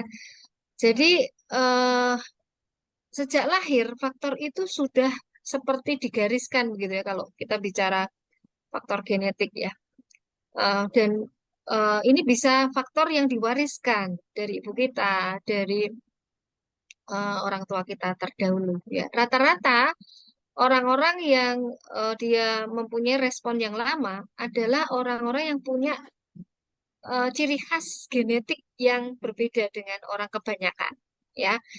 Yaitu mungkin dia ada perubahan pada eh, apa namanya gen-gen yang berperan dalam perbaikan tadi ya. Karena kalau kita punya kanker dan keluarga yang kanker, rata-rata mereka itu salah satunya yang bermasalah adalah pada eh, gen-gen yang dia bersifat memperbaiki sel ya. Karena tadi kan germline mutation ya terutama yang diturunkan itu ya. Jadi kalau kita sudah ada riwayat ya kemungkinan respon kita akan lebih lambat ya. Riwayat orang tua kita, nenek moyang kita ada yang kanker, berarti kan kemungkinan gen kita udah nggak baik nih ya.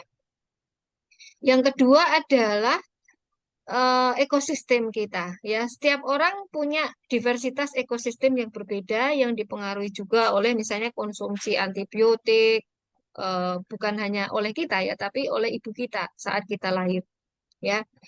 Kemudian pada saat lahir perkembangan eh, sel-sel kita itu juga dipengaruhi oleh bagaimana saat itu respon imun kita dan juga kematangan dari sel kita pada saat window opportunity dari perkembangan sel dan respon imun kita. Ya, jadi window opportunity kita hanya 2 tahun. Nah, maka misalnya kita tidak mendapatkan ASI, itu juga akan berbeda dengan orang yang mendapatkan ASI. Kita mendapatkan eh, apa namanya susu formula tentu berbeda dengan yang tidak mendapatkan susu formula tapi dapat ASI ibunya. Ya, nah jadi bukan hanya saat ini pengaruhnya ya, tapi pada saat kita masih dalam masa pertumbuhan, terutama 2 tahun pertama kehidupan kita.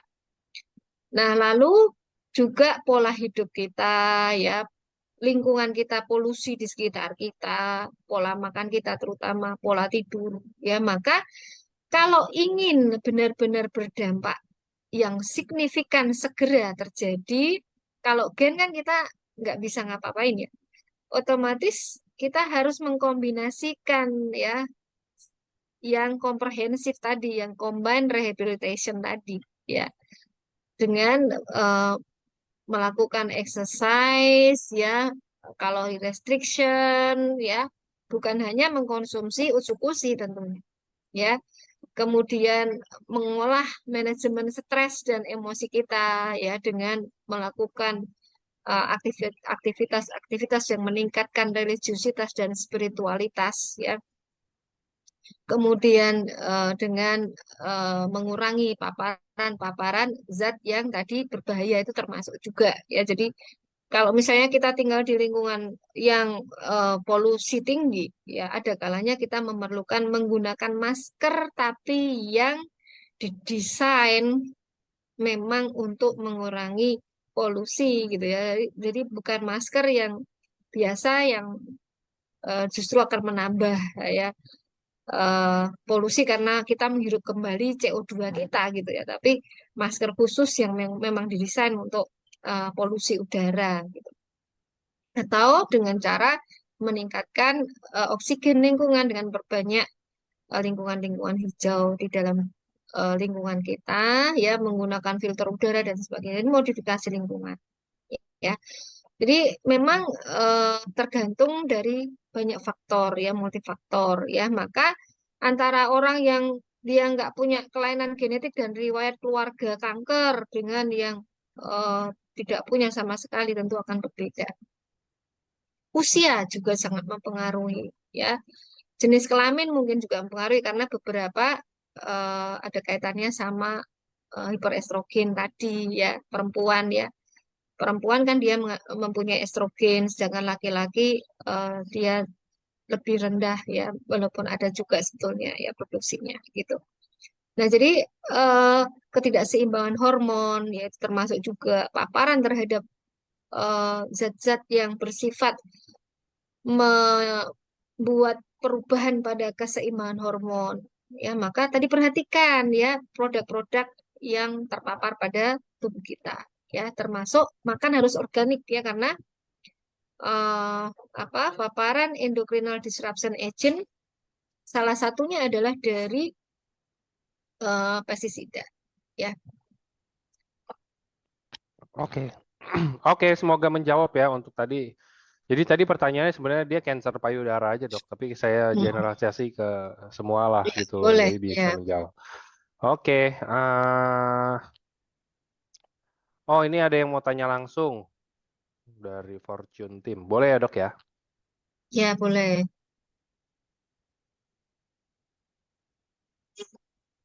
Selamat sore, Dok. Selamat Saya sore. izin bicara, Dokter. Terima Oh kasih ya. sekali penjelasannya sangat bagus. Saya kebetulan pemerhati makanan. Saya chef, saya punya resto. Oh Terus Masya Allah ya. saya suka sekali ngikutin apa Zoom-nya dokter. Gini dok, saya punya adik em, apa namanya kena kanker payudara stadium 3B, sudah apa melewati kemoterapi 3 kali, 3 kali, sorry, mau yang kelima bulan ini. Terus sudah mengkonsumsi Utsukushi dan Subara, sih perubahannya sangat bagus sekali, bahkan tidak merasakan yang biasanya apa namanya eh, mostly orang yang kena kanker apa namanya Ya, habis kemoterapi. Nah, ya, tapi dok, adik saya ini dia alergi obat kemo, sudah 2 kali diganti obat kemonya, dia masih tetap mendapat masih masih ada alergi yang timbul meskipun nih dok. Jadi ketika gatal itu pas dia tidur kan digaruk sampai lecet-lecet. 2 hari 3 hari memang memang kering terus langsung. Itu bahkan yang hitam-hitam cepat hilang karena kita suruh pakai itu sebanyak mungkin kan. Eh, itu sebaiknya bagaimana dok? Apakah kita tetap mengikuti anjuran dari rumah sakit melakukan kemoterapi sebanyak 6 kali dan eh, karena perkembangan yang bagus dari apa nilai-nilai rujukan yang disarankan sama rumah sakit itu membaik, bahkan dokternya cuma ngasih tanda seperti ini bagus gitu kan. Tapi kok waktu itu kan ada rencana setelah kemo ketiga itu ada masektomi. Tapi sampai sekarang belum belum ada keputusan untuk dilakukan masektomi dan benjolan sudah mengecil significantly. Em, itu sebaiknya bagaimana dok? Apakah tetap dilanjutkan atau mesti ditambah untuk konsumsi Utsukushi atau Subarasinya atau bagaimana? Apakah ada saran? Kebetulan adik saya tuh memang dari kecil dia eh, em, apa namanya tidak makan daging-dagingan, jadi vegetarian tapi tanpa sengaja. Jadi apa namanya? Kami lumayan menganut hidup sehat, makan makanan yang bagus, makan makanan yang organik. Kami penganut seperti itu, but she still get cancer. Itu yang bikin kami shock karena kebetulan iya, di keluarga juga tidak ada keturunan. Tapi iya, seperti yang dijelaskan dokter tadi, memang betul eh, ada banyak sekali faktor yang bisa mengakibatkan itu. Nah, iya. pertanyaan saya kembali ke tadi ya, Dok. Bagaimana apakah mesti dilanjutkan, mesti ditambah obat-obat kemo itu apakah mesti diganti atau mesti seperti apa ya? Mesti eh, karena sudah diganti 2 kali tapi masih tetap ada timbul gatal-gatal yang itu kasihan sekali saya kalau lihat. Iya. Ya, Dok. Terima kasih. Selamat sore. Sehat selalu, Dok. Terima kasih sekali Ibu Evi. Amin, amin, robbal alamin. Saya doakan agar keluarga Ibu semua dalam perlindungan Allah dan juga adik dapat sembuh eh, tanpa bekas ya Ibu ya. Ya, jadi Amin. memang begini, kalau sudah ada eh, bakat keluarga, terutama kerentanan yang berkaitan dengan mutasi gen tadi ya. Mutasi gen itu kan nggak bisa diperbaiki, Bu. Ada sekarang terapi gen, tapi terapi gen itu juga sampai sekarang itu masih kontroversial ya. Terapi gen itu biasanya dimanfaatkan adalah virus ya. Nah, eh, kalau memang kita sudah punya mutasi genetik itu ya, kita harus mencoba mengurangi eh, kerusakan genetik kita dan menstabilkan gen kita itu dengan modalitas-modalitas yang berbagai macam tadi, jadi komprehensif. Dan kalau memang misalnya satu modalitas itu tidak cocok, ya boleh sebetulnya seorang pasien itu memilih untuk mengganti modalitas itu dengan modalitas yang lain dan tentunya dengan berkonsultasi dengan para ahlinya ya, termasuk dokter yang mengelola pasien ya, atau juga bisa mencari second opinion ya.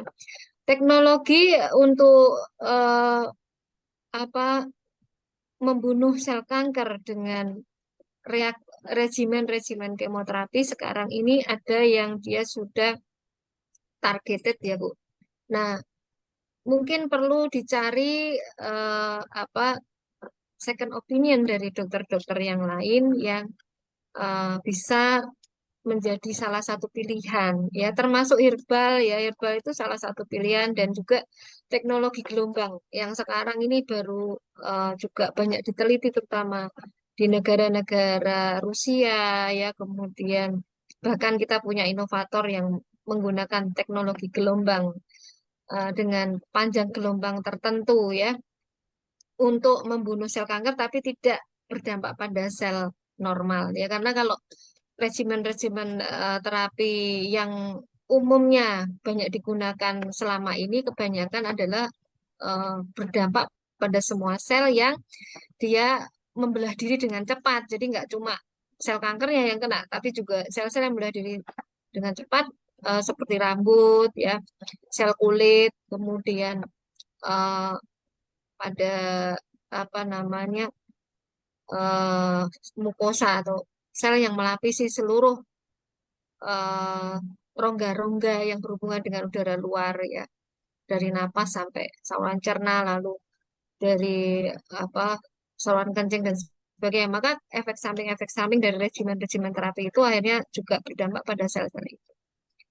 Nah, keluhannya bisa mual, bisa muntah, bisa kulit jadi kering, jadi mudah iritasi, itu salah satunya ya. Tapi mungkin kalau tidak cocok bisa cari pertimbangan yang lain ya, termasuk teknologi gelombang itu. Walaupun di Indonesia mungkin teknologi gelombang itu belum diterima ya, tapi sebetulnya alat itu mudah didapat ya.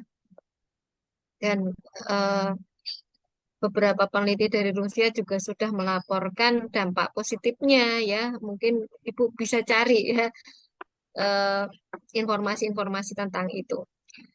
Jadi eh, modalitas terapi yang kita pilih itu adalah hak pasien ya untuk menentukan. Akan tapi saran saya selalu eh, berkonsultasi pada ahlinya. Dan kalaupun kita memutuskan, kita harus selalu mengiringinya dengan tadi ya, meminta keputusan itu dari yang maha hidup, yang memberi hidup dan menyembuhkan ya. Jadi jangan lupa bahwa itu yang utama dalam setiap modalitas terapi yang ingin kita ambil ya. Karena gen itu sebenarnya sangat mudah sama Tuhan itu untuk diutak-utik sebetulnya ya. Dan sebetulnya Tuhan pun memberikan ilmu itu pada manusia, walaupun kita saat ini belum bisa benar-benar mengurainya ya, terapi gen namanya ya. Nah, lalu ada juga metode lain Ibu. Jadi kalau pada orang-orang yang dengan kelainan genetik ini, saran saya dipastikan itu kelainan genetiknya apa. Kalau di negara tertentu ada yang namanya operasi profilaksis ya untuk kanker ya. Misalnya apa yang dilakukan oleh Angelina Jolie, mungkin ada yang ikut ya. Angelina Jolie itu adalah salah satu contoh artis yang dia mempunyai kelainan gen repair, yaitu mutasi gen pada BRCA namanya ya. BRCA1 dan BRCA2, di mana karena dia intelek intelek ya, dia artis yang intelek gitu ya, dia tahu bahwa itu akan meningkatkan risikonya menjadi keganasan gitu ya, maka dia berkonsultasi pada dokter onkologi dan disarankan untuk melakukan yang namanya oophorectomy, apa profilaksis sepertinya ya. Jadi ovariumnya diambil ya, karena ovarium ini yang akhirnya dia memproduksi hormon estrogen yang dia akan mensuplai ya perkembangan dari kanker payudara. Nah, sebetulnya tidak bisa se ekstrim itu juga ya. Kalau menurut saya, bisa jadi kita bisa mencoba metode yang lain, yaitu dengan mengurangi paparan endocrinal disruption agent tadi ya. Misalnya dengan mengkonsumsi fitoestrogen ya.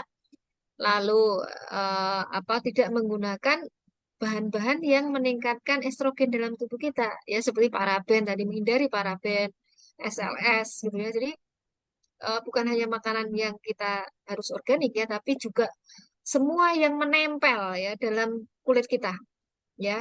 Hindari paraben, hindari apa tadi, SLS gitu ya. Eh, dan seminimal mungkin lah kita memakai bahan kimia sintetis ya. Kemudian juga apa namanya, kita harus mengelola stres, karena stres ini juga salah satu faktor yang sulit ya, karena kita tahu bahwa natural killer kita ya, saraf kita itu sangat terpengaruh, termasuk hormon itu sangat terpengaruh oleh emosi ya. Maka mengelola emosi itu adalah salah satu cara kita untuk menghindari eh, apa namanya, sel-sel yang ada dalam tubuh kita itu menjadi tidak bisa diatur gitu ya. Nah, lalu mungkin itu saran saya, jadi konsultasi pada, misalnya kalau kita pingin nih memilih metode lain yang berkaitan dengan teknologi gelombang, ya cari coba ya siapa ahli teknologi gelombang yang mungkin bisa memberikan pencerahan pada kita, dan kita harus, kalau sudah memilih sesuatu ya kita harus istiqomah istilahnya. Tetap harus yakin kita harus menjalani terapi itu. Saya ingin memberi satu insight, saya punya pengalaman pribadi ya.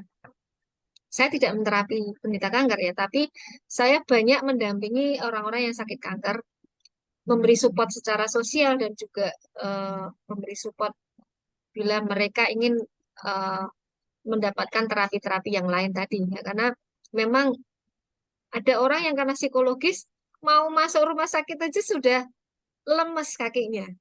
Tahu-tahu kayak orang yang lumpuh ya, karena saking takutnya ya.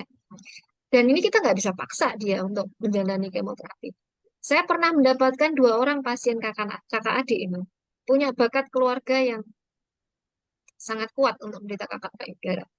Yang satu wanita karir bekerja di laboratorium yang setiap harinya dia bergelut dengan zat kimia berbahaya, bahan B3 gitu ya, karena satu laboratorium dengan saya ya. Berangkat pagi pulang pulang hampir malam kerjanya itu. Kemudian pola makan dia tidak bawa bekal ya, tapi dia eh, beli di kantin gitu ya. Kemudian kalau yang satunya kakaknya itu wanita ibu rumah tangga ya. Jadi yang satu wanita karir, yang satu ibu rumah tangga. Yang kakaknya lebih tua nih ya posisinya.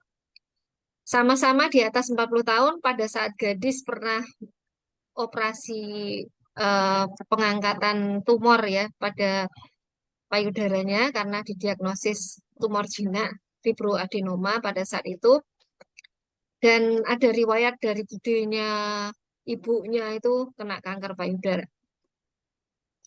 Yang adiknya tadi sudah mencoba herbal ya, ada beberapa merek herbal yang dia coba. Pada saat konsultasi saya dengan saya itu besarnya hanya mungkin sekitar 2 cm ya, tapi dalam jangka waktu 1 bulan itu dia sudah sangat besar. Dan pada saat itu saya menganjurkan untuk menjalani pengobatan medis ya, karena menurut saya ini yang jenis kanker progresif yang dia punya sifat biologis yang mungkin justru targeted terapi itu bisa ya, karena ada beberapa targeted terapi kalau dia eh, mengekspresikan penanda-penanda gen yang dia agresif, justru ada obatnya itu ya. Jadi menggunakan antibodi monoklonal yang mentargetkan protein HER2 ya. Nah, pada saat itu nurut ya, jadi dilakukan operasi ya, kemudian terapi sampai selesai, tapi juga mengkonsumsi herbal sehingga efek samping itu tidak dijumpai dan sampai sekarang masih sehat. Padahal waktu itu sekitar tahun 2009 ya. Nah, kakaknya sama sekali nggak mau ya, diutak-utak itu nggak mau, di biopsi nggak mau. Pokoknya maunya tuh ya yang nggak di apa-apain. Akhirnya saya nggak bisa maksa kan ya, nggak bisa maksa ya udah.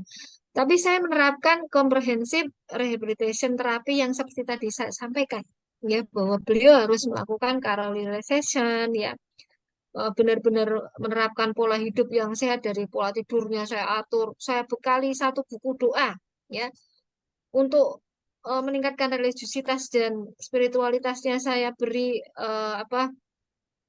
semacam afirmasi positif ya, bagaimana dia harus mendekat pada Allah Subhanahu wa taala ya, bagaimana dia harus yakin dan percaya bahwa Allah itu Maha Penyembuh.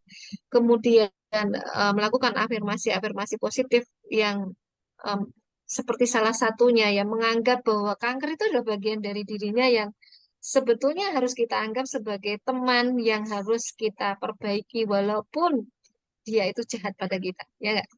Percaya nggak kalau preman bisa jadi santri? Pasti percaya ya karena memang ada ya preman berubah jadi santri itu ada ya. Nah, eh seperti itulah sel kanker juga demikian. Nah, akhirnya apa? Saya dampingi dia memilih herbal kan. Saya pilihkan herbal yang sudah diteliti mampu ya, mempunyai kemampuan untuk memperbaiki sel dan membunuh kanker yang memang teknologinya waktu itu nano dan harganya sangat mahal. Jadi seminggu itu bisa habis 500.000 ya. Eh, jadi kalau di total 2 tahun itu baru hilang. Ya, tapi Masya Allah Ibu ini sabar sekali, keluarganya juga sabar, termasuk support sistemnya sangat mendukung. Ya, maka support sistem juga penting ya diperbaiki. Jangan sampai seorang penderita kanker itu stres gitu. Ya, jadi harus combine komprehensif tadi ya, rehabilitation terapi. Combine rehabilitation terapi, bukan hanya satu modalitas terapi, termasuk support system sosialnya. Masya Allah bersyukur sekali Bu Evi ini sebagai kakak menjadi support system dari adik ya, karena memang seperti itu yang seharusnya. Ya, nah eh, nanti kalau ingin informasi-informasi yang tidak menggunakan regimen terapi kemoterapi seperti itu bisa WA saya Bu Evi. Nanti bisa saya arahkan terapi apa saja dan di mana dan termasuk dokter yang mendampinginya karena tetap harus ada monitoring dari dokter yang mendampingi yang berkompeten ya. Eh, dan ada monitoring dengan parameter-parameter yang bisa diambil dari darah maupun dari USG gitu. Jadi memang tidak bisa langsung begitu saja tanpa adanya pendampingan ya. Nah, silahkan yang lainnya. Oke, ini juga ada. Saya ambil teman-teman ini kan karena pertanyaannya kayaknya banyakan yang nggak berhubungan dengan tema, jadi nggak apa-apa. Ini saya kasihan takutnya kan yang nanya sesuai dengan Ya, tema nanti malah nggak kejawab. Jadi saya tanya yang sesuai tema kalau bisa. Jadi ada yang tanya gini dok, kalau misalkan saya pola hidupnya sudah benar nih dok, maksudnya menurut saya sudah benar, sudah baik lah. Maksudnya itu dari mulai ya, istirahatnya cukup, makannya sehat, olahraga, nggak ngerokok dan lain-lain. Terus saya vonis mungkin saya setelah cek lab atau setelah ke dokter apa, ini DNA-nya ada yang nggak benar, ada yang harus direparasi lah gitu loh dok. ya. Oke, apakah itu bisa sembuh sendiri hanya dengan saya jalanin hidup saya sehari-hari sebagai orang sehat, ataukah tetap harus ada bantuan dari nutrisi tambahan eksternal dari di luar makanan atau di luar yang saya lakukan sehari-hari? Iya. Jadi eh kalau seperti yang kita lihat tadi di beberapa slide ya. Eh yang namanya kerusakan DNA itu bisa pada PLN kita, mitokondria, ya. Nah, kalau mitokondria kita sudah tidak mampu mensuplai energi, otomatis kan kita harus mengkonsumsi sesuatu yang bisa meregenerasi mitokondria dan mensuplai sementara apa yang tidak diproduksi oleh mitokondria, gitu loh. Kan mitokondria salah satunya memproduksi antioksidan. Ya, maka kita harus mengkonsumsi antioksidan yang tinggi. Ya.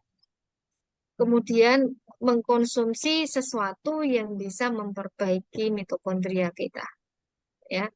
Jadi regimen yang kita pakai nggak bisa regimen regimen yang sifatnya apa satu satu modalitas dan satu jalur ya, tapi yang menyasar banyak jalur ya. Dan bisa masuk ke dalam sel dengan cepat. Kalau kita konsumsi misalnya hanya dari makanan sayur dan buah gitu ya, berapa banyak dosisnya kira-kira yang akan kita makan? Berapa banyak sayur dan buah yang harus kita makan sehari ya?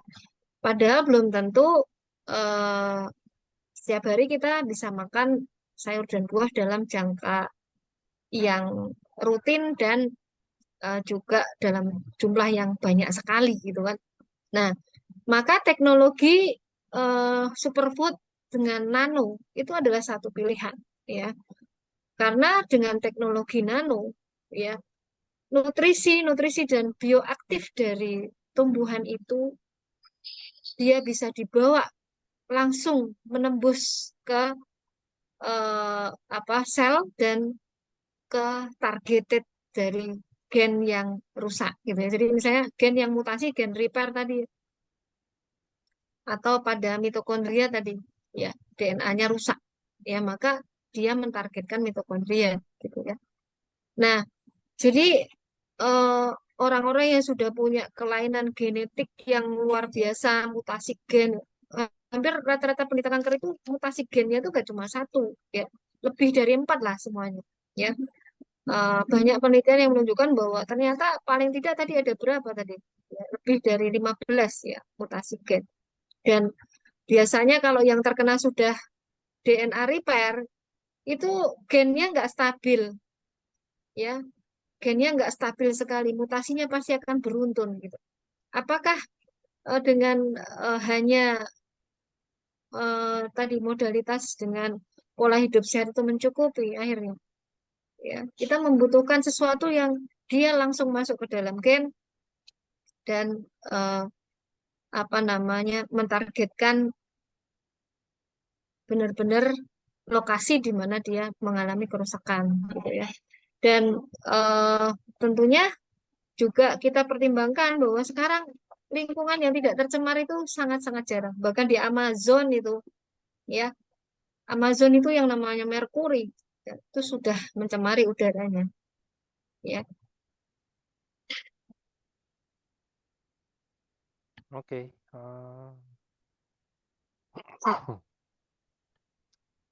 Dengan bersih deh. Setelah ya, kalau setelah kemo, operasi dan radiasi, sudah setelah PET scan dinyatakan bersih dari kanker, apakah bisa muncul? Ya bisa-bisa aja. Apa dok? Mungkin kalau dari sisi dokter Susi ya, kira-kira apa faktor resiko yang paling fatal yang bisa bikin cancer itu muncul lagi setelah mungkin dinyatakan udah nggak ganas lagi, udah jadi jinak atau bahkan mungkin hilang. Tapi kan kita tahu bisa aja itu hilang sementara sebenarnya karena cancer itu kan bandel ya, bisa nggak mungkin bisa mungkin hilang untuk selamanya, bisa juga tiba-tiba balik lagi atau mungkin ada sisa-sisa sedikit yang berkembang lagi. Kira-kira faktor resiko apa aja selain ya kalau selain kan kalau orang-orang bilang ya kalau mau mencegah kanker nggak boleh konsumsi kimia yang kayak ngerokok, nggak boleh terlalu banyak makan fast food mungkin atau paparan udaranya harus bersih dan lain-lain, makanan harus sehat.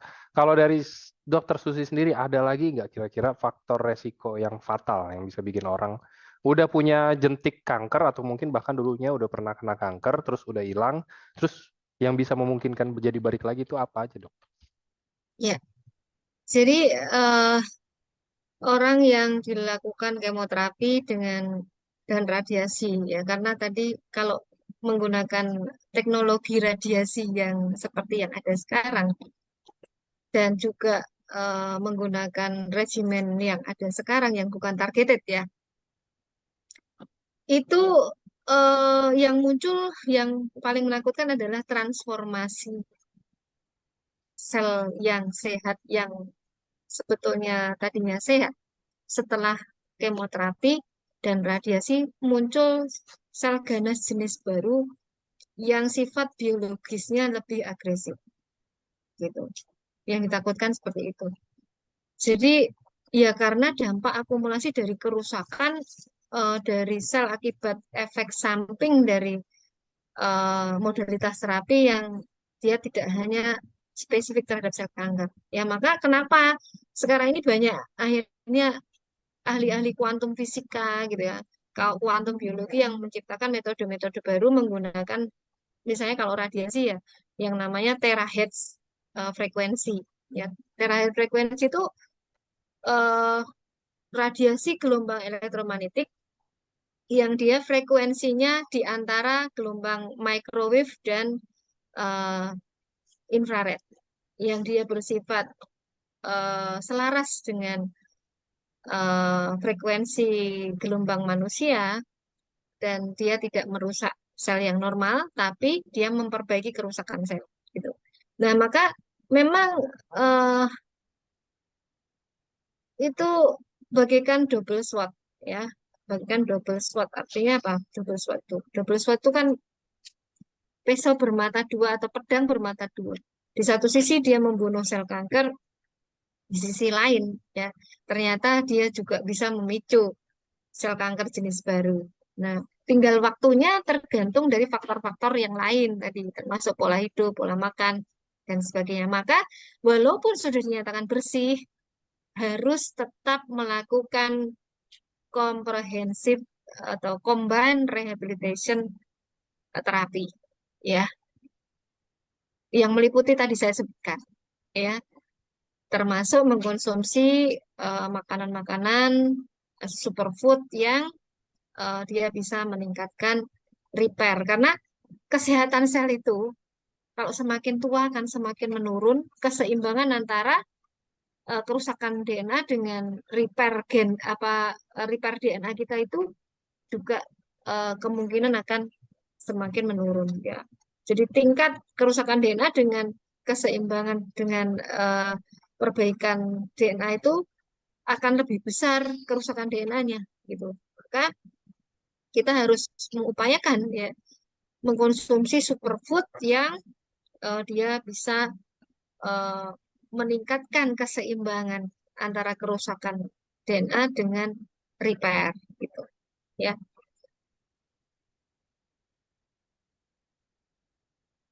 Oke, oke dok, pertanyaan terakhir ya dok sebelum kita tutup acara ini. Ah, oke, ini menarik. Mungkin setelah dengar pemaparan materi hari ini dari Dokter Susi, ini beberapa ada yang tanya.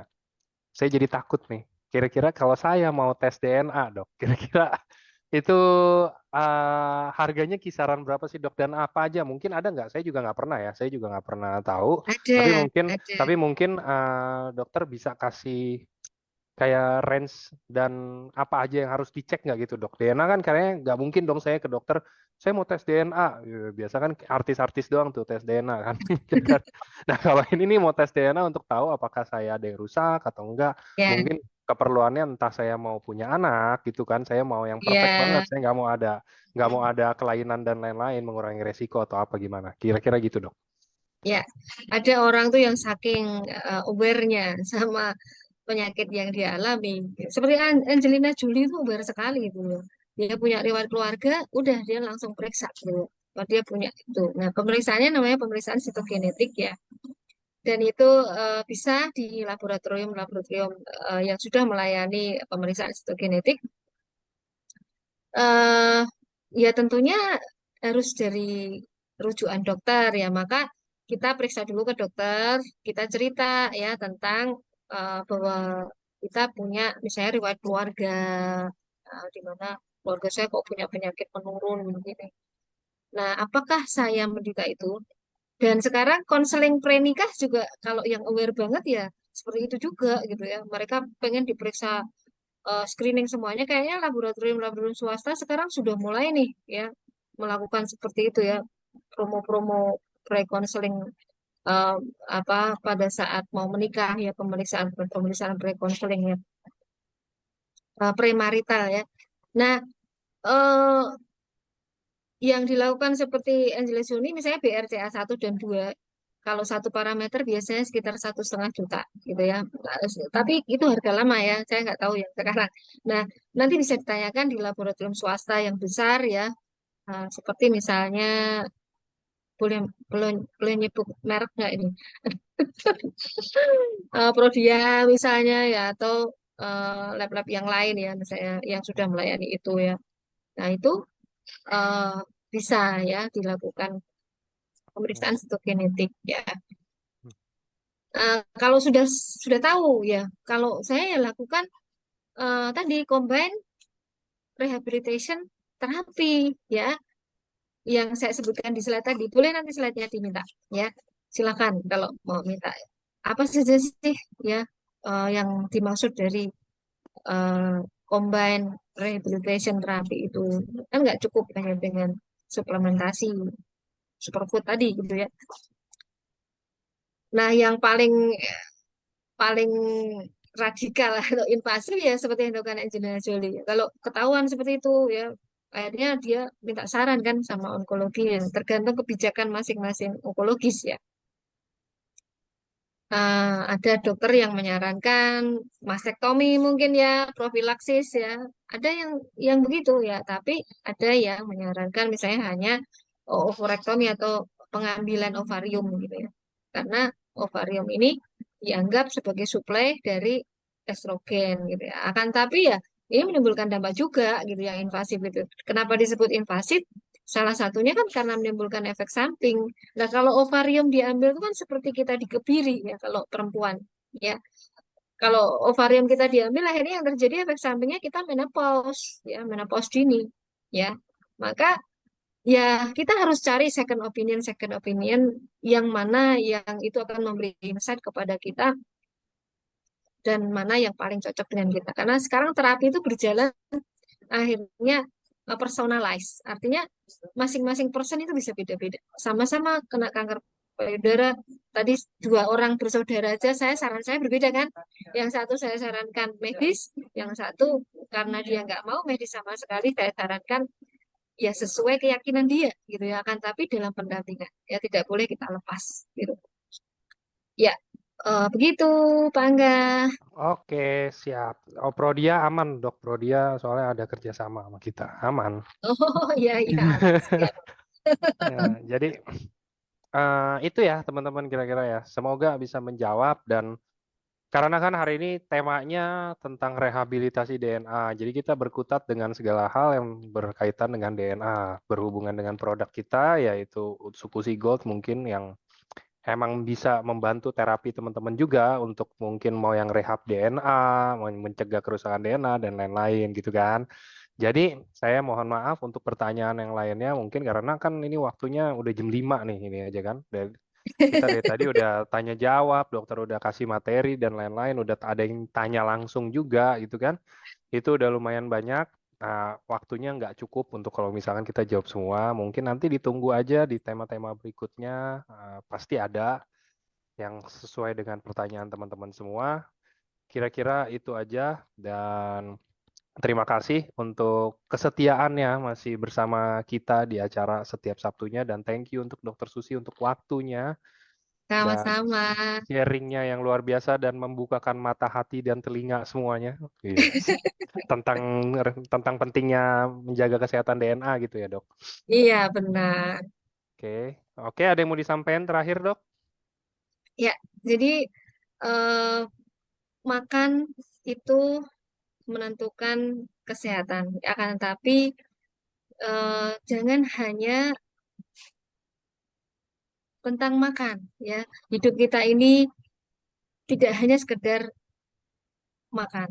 Ya, maka sekali lagi kita lakukan rehabilitasi ini secara komprehensif ya dengan memperhatikan berbagai macam faktor termasuk religiusitas ya spiritualitas ya karena kalau kita bicara penyakit yang menyebabkan kerusakan genetik salah satu yang bisa memperbaiki dengan mudah itu hanyalah Tuhan yang Maha Esa gitu ya. Baik begitu saja Pak Angga. Oke, Selamat weekend siap. ya. Jangan lupa bahagia karena bahagia adalah salah satu faktor yang menentukan juga kualitas kehidupan kita. Oke, kalau gitu. Terima kasih, dokter. Terima Ya, kasih, teman-teman semuanya. Selamat sore semuanya. selamat sore.